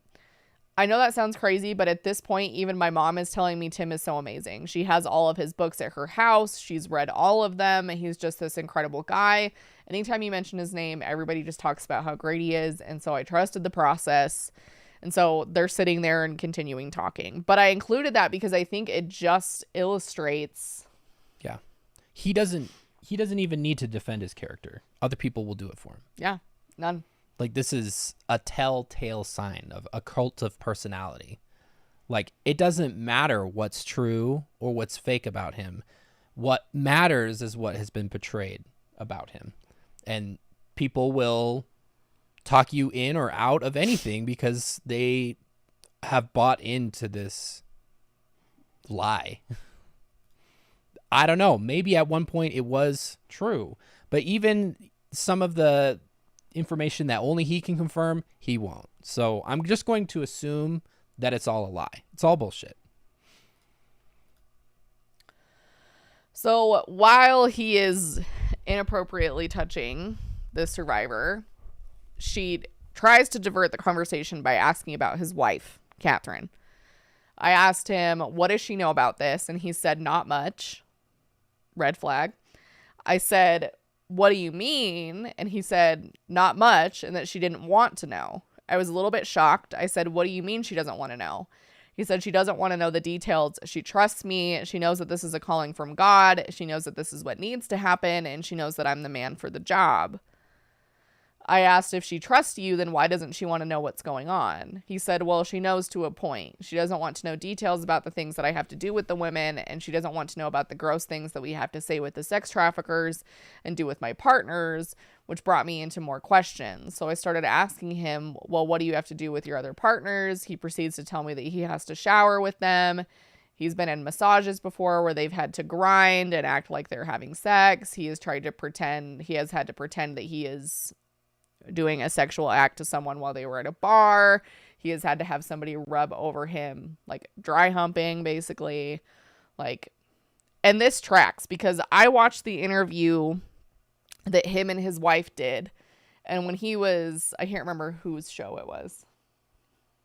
Oh, I know what you're talking about. I can't think of who it was either. Him and Catherine did an interview with a guy after a lot of this came out, before the lawsuit details came out. And that was when they showed the tattooed photo. And he was talking about how the tattoo, like right above his crotch, was the F word. And she called him Timmy, which I thought it was funny. But she was like, Timmy. And like you could tell that she was like very disturbed by that. And so I 100% believe that she does not know. And probably, I mean, Fair doesn't want to know, but stepping out of that, like, it totally tracks with how she responded to him saying something like that. I'm sure he is bursting at the damn seams trying to make sure that none of his family is reading this. Yep. And eventually it's going to slip. Oops, hold on. There we go. So they decide to go on another op, but this time the op is in Salt Lake City. They're going to a strip club. Okay. So this is the perspective of the other woman with the same incident that we were talking about earlier with Tim's son. This is the other perspective of the other woman that was there. So Tim says, we'll just Uber from your house to get to the strip club. Well, when he gets to my house, he's with his son and Matt Cooper, his son who was at the training and was training Blaine. And I was like, whoa, whoa, whoa, this is not going to be okay. Blaine can't come on this mission with us. They all reassured me, Blaine included, that he would not be going into any bars or any strip clubs, that he was going to be on the outside just doing things with the phones and making sure we were all where we needed to be, those types of things, and that I didn't need to worry about that. I just felt like it would have been very strange that I'm there pretending to be a couple with his dad. I didn't want him to have that image in his mind, nor did I feel comfortable with Tim's son, who had just got home from his mission, being in a strip club. Like, she's being more mindful of this man's son than he is. You can read this one if you want. When I came back, I noticed that my drawer was was open even now. I remembered shutting it. I thought that was strange because I didn't think too much about it. Then we go get in the Uber and we start driving there. Of course, he's all over me. He had brought some energy drinks. I noticed that he had pulled a pill, or put a pill in his mouth and started drinking some energy drinks. It was not the ibuprofen or Excedrin I had given him. I asked him if he just took a pill, and he said, yes, sometimes I have to take pills that I was taking for my anxiety. He told me that when he would take that pill with an energy drink, that it would almost make him feel like he had a little bit of a high. I thought, well, that's great, but to each their own. I didn't know what to do. I'm in the car with him. Once again, everyone's telling me to trust this man. We're sitting in the car, and he's telling me that that when we are in these situations, we always have to be just very sexual, all over each other, just like groping each other. There's a curtain and a woman open. So this is inside the strip club, in the private back room. Again, this is the perspective of the other woman. Little blue anxiety pill. Yeah. There's a curtain and a woman opened it, and they opened it and asked us if we if we want someone to come dance for us, and he tells them now that I'm going to dance for him. So he tells me I need to give him a lap dance. So I start giving him a lap dance, and next thing I know, his son opens the curtains, and I'm staring him straight in the face, and he's watching me give his dad a lap dance. I lost it. I came unglued. Blaine, his son, turns around, says sorry, and walks away. I told him I was done. So after this, they go back to the gym. So they go back to the gym that Tim owns, and shit hits the fan, basically. And this is after this survivor basically grabs Blaine, Tim's son, out of the strip club and says, "You're getting the hell out of here," because he shouldn't have been there to begin with. Yeah. So she grabs him, and they go back to the gym, and this is what happens when they get back. Everyone was looking at me with faces like, oh shit, and I walked right up to Blaine, and I asked him if his mom knew where he was that night, and he said she knows where I'm here with my dad. I said, what does she think you're doing? And he said, well, she thinks I'm just helping with training. Does she know where you were going to strip clubs? And he said no. And I said, would she be okay with you going to strip clubs? And he said no. Earlier that night, when he was at my house helping with the phones, he had told me that he had a girlfriend and that she had waited for him while he was on his mission. And I said, how do you think your girlfriend would feel with you being here? And he said, not okay. And I said, there's your answer. You should not have been here tonight. And it's not his fault. I mean, no. His dad has put him in this awful situation. So he's a victim here also. So as they go on more ops and do things, she starts to get to know him better. And so he starts talking about Catherine again. It was hard on Catherine, knowing but not knowing. Sex was difficult for them. She didn't like to be naked or... Be careful with the end of the sentence. Yeah, or waxed, because she felt like he would just picture little girls, which immediately, if you ever have the inkling that your partner is going to picture that, get out, buy, run. If you can, please, for the love of God. That is not normal behavior. That is not a normal link that people draw. So that's already not good. He had also told me to read this book. It was called Visions of Glory, and that he had met with the man who wrote it before he had died. His name was Tom Harrison, and that Tom Harrison told him lots of visions that he had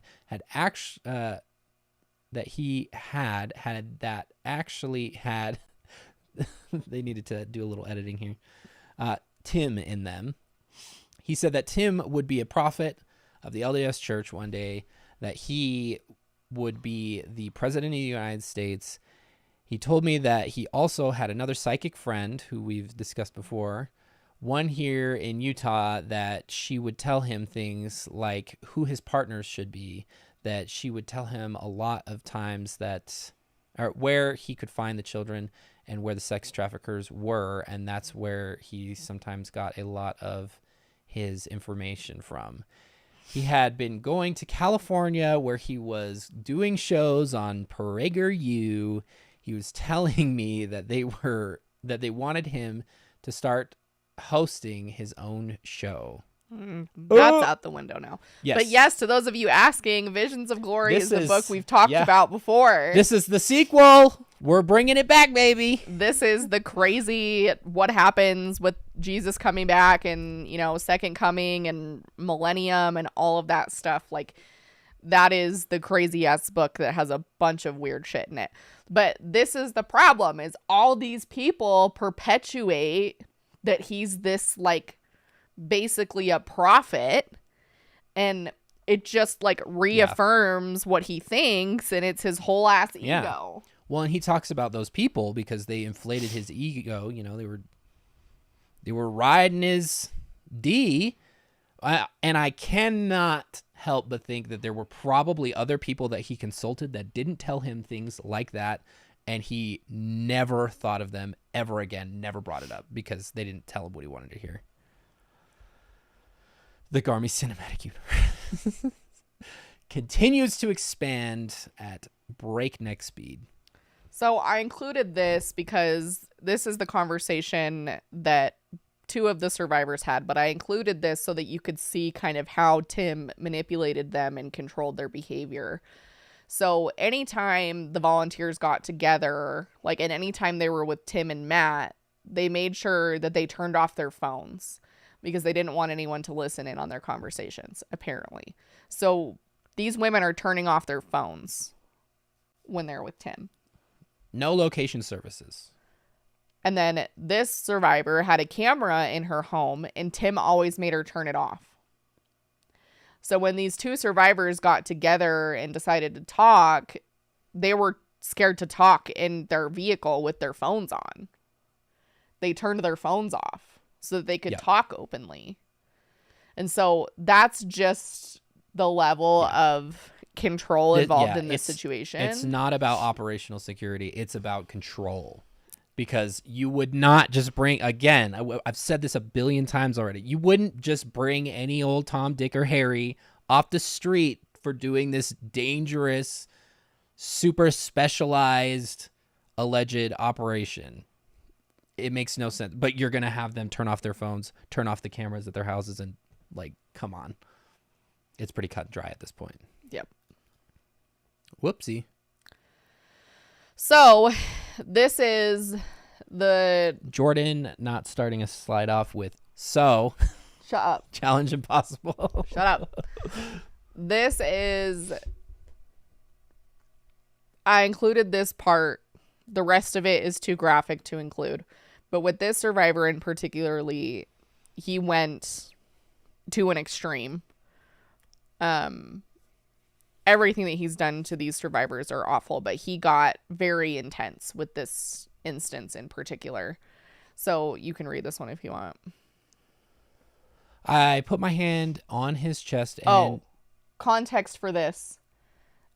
He had come over to her house, I believe, in this instance, because he was like at her house, overwhelmed or something.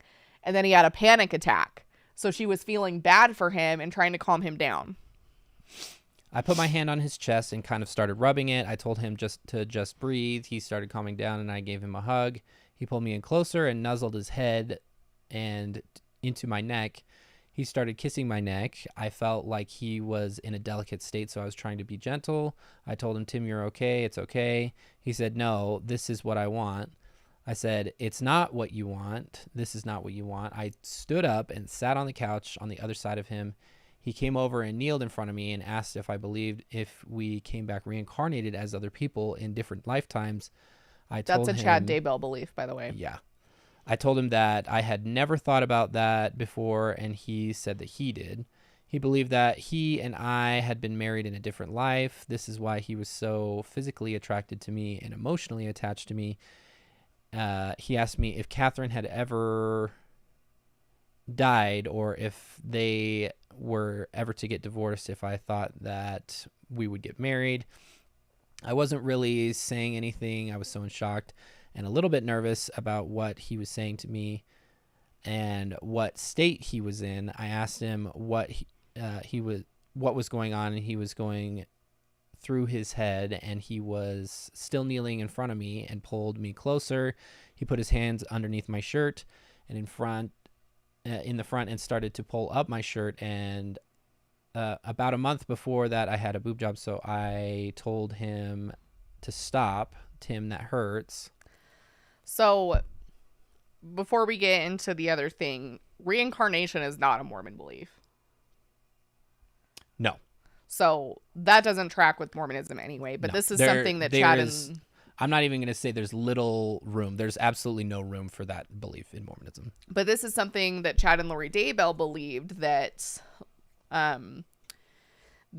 Chad believed that he was a former prophet and that Lori was also a former important person, and because of that, they were like these important Mormon people, whatever.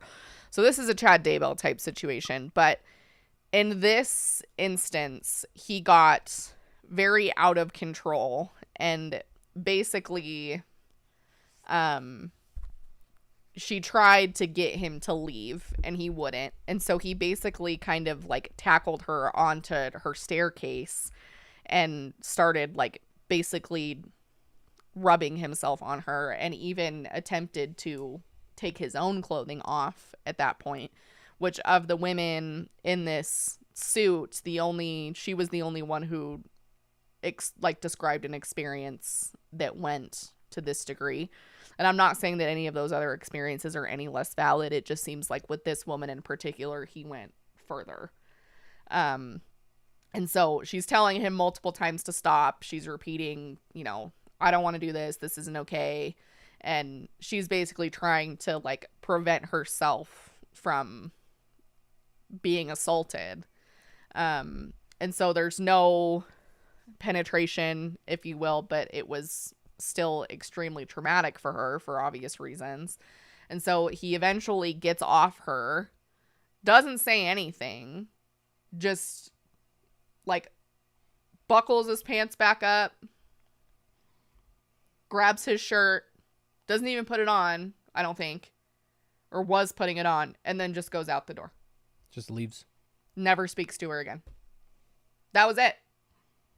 Like, it was like the most normal experience for him to just do something like that and then to just walk out and never speak of it again. Like, how bonkers is that? And she was describing how, he was behaving kind of erratically and things. And so maybe he was on more substances than he usually was at this time. But it doesn't matter. It doesn't excuse anything. But this could also be kind of an escalation. If we're talking about like violent behavior, this could be an escalation in behavior also. So she didn't see him again until they ran into each other somewhere. And at like he a was convention or something. Yeah, like a convention. And he was absolutely mortified and like looking like wouldn't communicate with her or anything. And as he should be. So fucking sicko. Yeah. And this is, LB in chat, this is exactly what you said. These are just 5 women who have come forward. Yep. There are plenty of other women who are potentially scared of retaliation, who don't want to deal with the lawsuit. Yeah. And it's a very real fear. Even these women, not that they have to be named or anything like that, but they don't want to be because of retaliation. Exactly. Even the one person's mother was like, oh my God, you have to. I have all his books. He's such a good guy. Wouldn't you do any? Yeah, like. Well, it's a whole other level of not being believed. You just go to Tim's comment section and it's like, I don't believe any of these women and all of that shit. And so that's really hard to endure just on a personal, private level. But for them, for people to know who you are. The DMs and all the. Yeah, being targeted. That comes with that. Yeah, even in that one situation where somebody was getting divorced, Tim had one of his cronies call the husband and threaten him. One of his direct people, in a move that is just criminally so goofy. Like, why would you create any sort of evidence like that in such a messy way? Like, just so crazy. Yeah.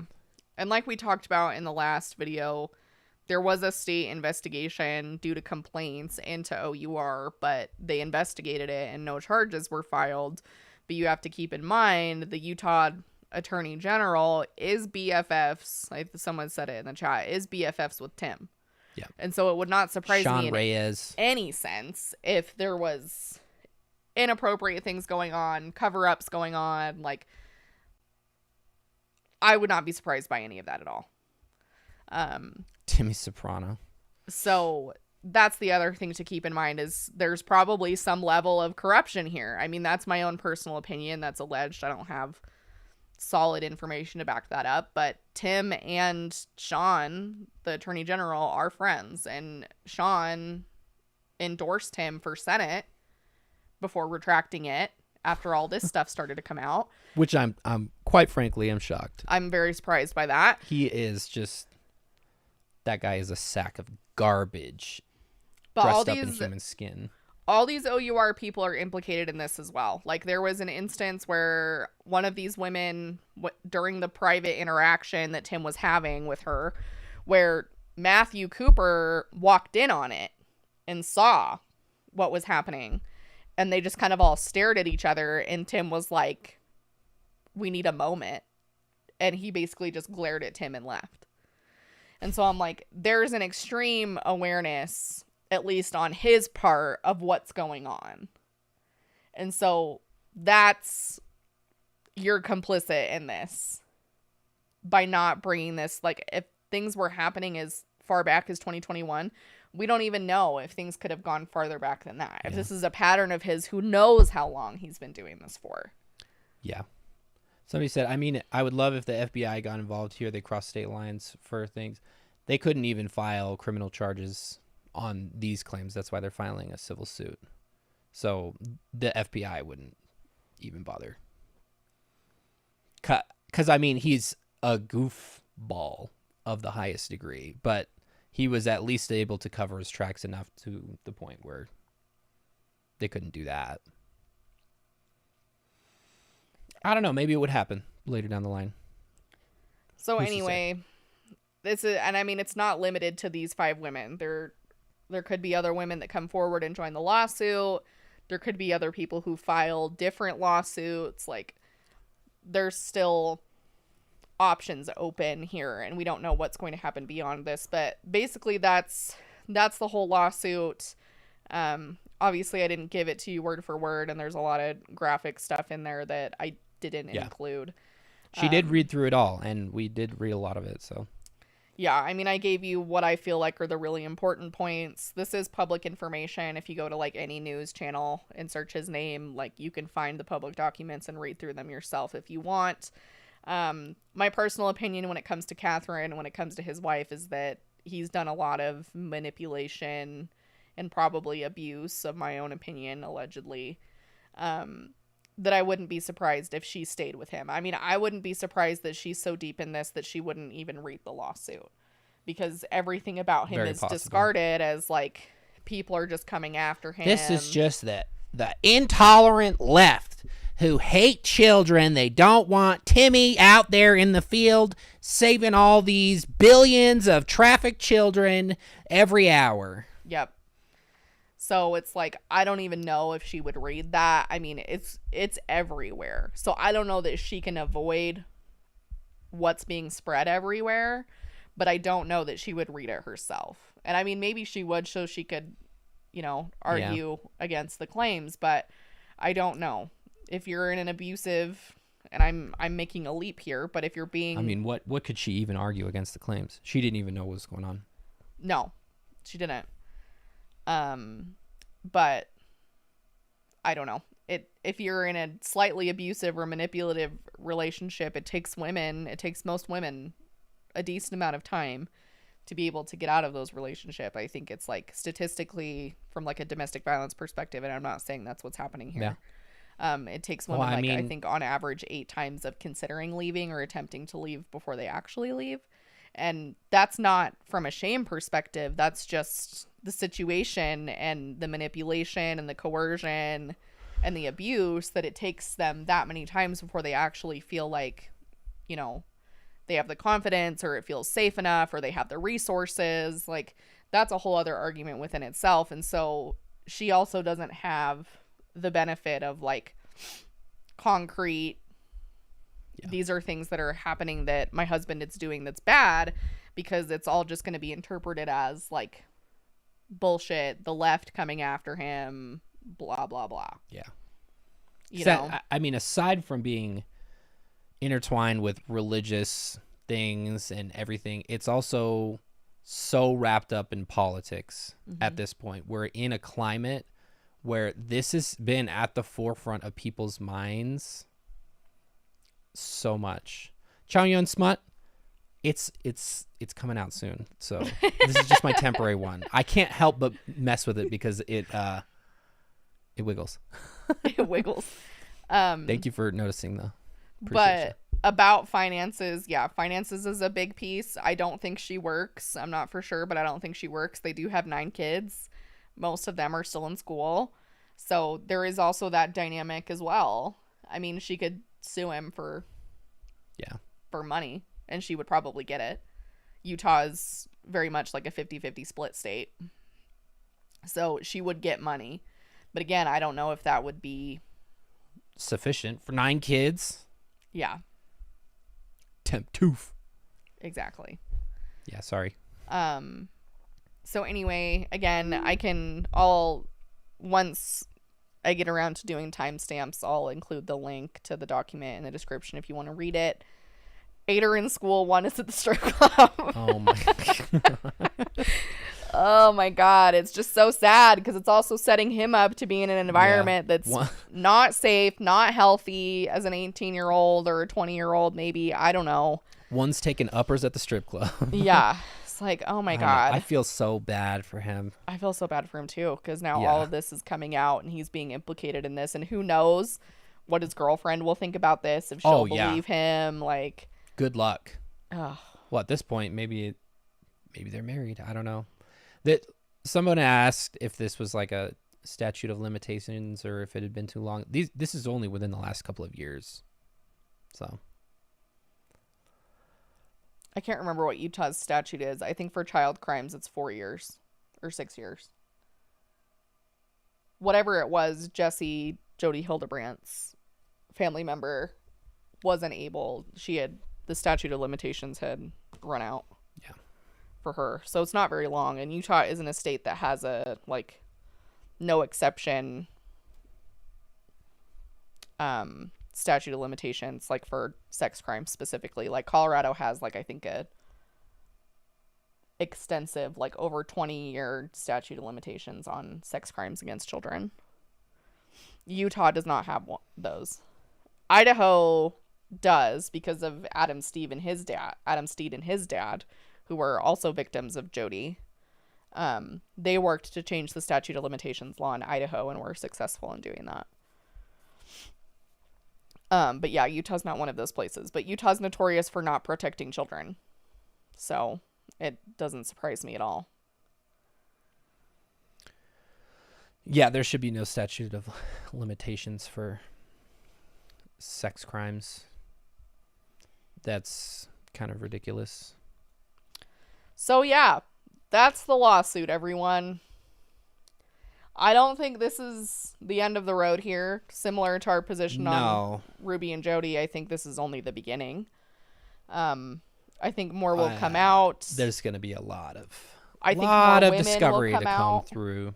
There's safety in numbers. If you think about, there's nothing wrong with not reporting or suing. There's absolutely nothing wrong with that.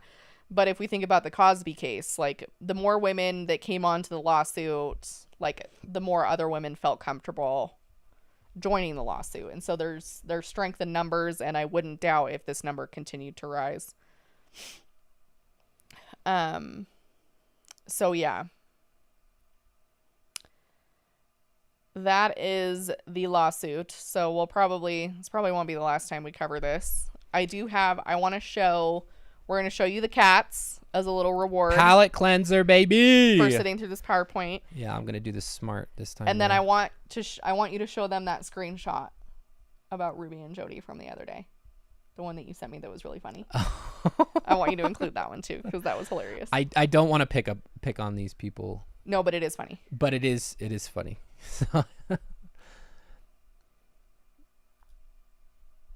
Yes, and everyone watched Jen's video on Friday. Yes. Wait, this Friday? Is that when it's coming out? We did a thing. So I need to know when it comes out. This Friday. Okay, so it is this Friday. I think. I don't know. You're supposed to be telling me here. Ooh, I almost showed my iMessage. That would have been funny. Oh. Stop. Here, let me take it off the I was going to say, why don't you just take it off the screen altogether? Whoa. Let's bring it over here.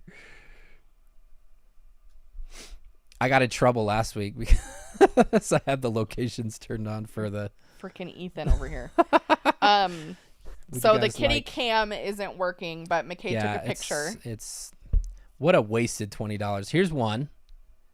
Very proud of these kitties. Look at how right here they are interlocking paws. So freaking cute. I was gonna die just looking at them. Oh, look at that. And then we got another one. They just moved. Take another picture. Oh my god. Here's another one. Let me get this real quick. You guys got to see this. This is adorable. They're very snuggly and cozy. Oh, that's even better. Oh my god. They're besties. They're eepy. They've had a long day of splashing bandits, and they just need a small sleeve. Whoops, I just need the two. Thank you all the members who joined today. They are Sleeby and Neebies. We will be having a Halloween video that comes out this month. It might be the beginning of next month. Look at that. They're spooning. And then also this guy. Oh, he's stretching. Big stretch. We see that open Canva tab. Yeah, that was my PowerPoint. The theme for the PowerPoint is astrology, but I was going for an Outer Darkness vibe. Okay, pull up that screenshot. Oh, yeah. Let me do that real quick. Jordan says to put this person on blast. No, I don't want to put him on blast. I think they funny. Just made a mistake. I think it's funny, though. And to be 100% fair, we make these same mistakes all the time. So no hate to this person. It's just hilarious. Absolutely no hate. I just sent this. I was like, this is like so funny. Obviously, the blame for everything will fall on Judy. But in reality, Kevin and Rudy are also to blame for not knowing how to protect their kids. I was like, oh my God, this is me. It's just the names. It'll fall on Judy. Judy and Rudy. But Kevin and Rudy. Oh my God, it just kills me. Like, shout out to them. That was hilarious. No hate. Nobody can keep all the names straight. No hate. They suck. It's. What did everybody say when I almost showed the iMessage? Okay, I'm trying to think if there's anything else. So, Judy and Rudy. I haven't heard much updates on them lately. Judy, Joby, Ruby. We'll obviously continue to cover it, but is a Rudy.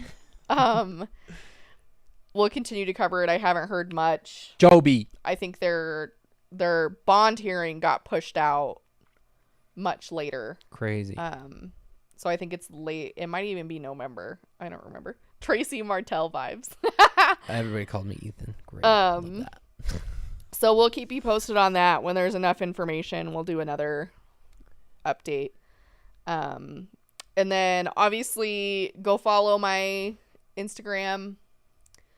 Since I'm going to be building that up with, I would throw that back in the mental health chat. Content. It's on Instagram at Jordan Does Therapy. And so go follow on there. I'll post updates on, if I have cancellations or client openings or things of that nature. And then I'll just post general mental health content because it's fun. Grace, you don't have to put that on your bingo card. That is actually me doing an impression of Amy Poehler on Parks and Rec doing an impression of Bill Cosby. It is impression. There you go. Oh my God. Holy and the porn bots again. What happened? They came in for a little encore. Funny Fridays got to it so fast. Oh my God. And Hannah with the delete. Hell yeah. Hide this user from my channel. Go follow me on there. And thank you to all our members for supporting us, especially as I figure out all my health shit. I'm sure it's going to be expensive to figure it all out, so I appreciate everybody helping us out in that sense. And I think that's it. You can become a member of our YouTube channel, or you can join on Patreon. $3 a month to pay for our medical bills. Dollar bill, y'all. And then you get fun perks and exclusive videos. And this month there will also be a Cooking with McKay video. We just need to decide on what you will be making. I just got voluntold, so thank you. Hey, I already posted about it, so you should be in the loop by now. I was not consulted on that either. Take care of yourself after heavy PowerPoint, heavy topic. Get some... Oh, I did see the only other update from 8 Passengers was Kevin suing Sherry for taking stuff out of the house and taking Ruby's passport, which I thought was hilarious. That's frankly really cute. But he's a piece of shit. So there's that. So we don't have to feel sympathy for Kevin, I guess. No, I have none. Tori Denley, welcome to the Terrestrial Kingdom. Thank you. And new video sometime next week. We'll figure out what we're covering next week. Yeah. And things are heating up for Bethany lately. Oh yeah, maybe we should do a Bethany update. We got to check that out. Because she's wilding out on social media right now. I'm so sick of her sex content. Her intercourse. Yeah, she's not even really promoting that as much anymore. It's just all the freaking we get it and shit. We get it. But anyway, we love you all. Thank you for supporting us. Thank you for being here. We've got plenty of other videos if you're new here and you want to get caught up. I'll get timestamps on this eventually. And hit that like button on your way out. Make sure you're subscribed. We're almost to 80,000 followers or 80,000 subscribers, which is really exciting. Everybody does it. You guys are the best. Buenas noches. We love you. We love you, and we will see you soon. Good night. Good night. Bye.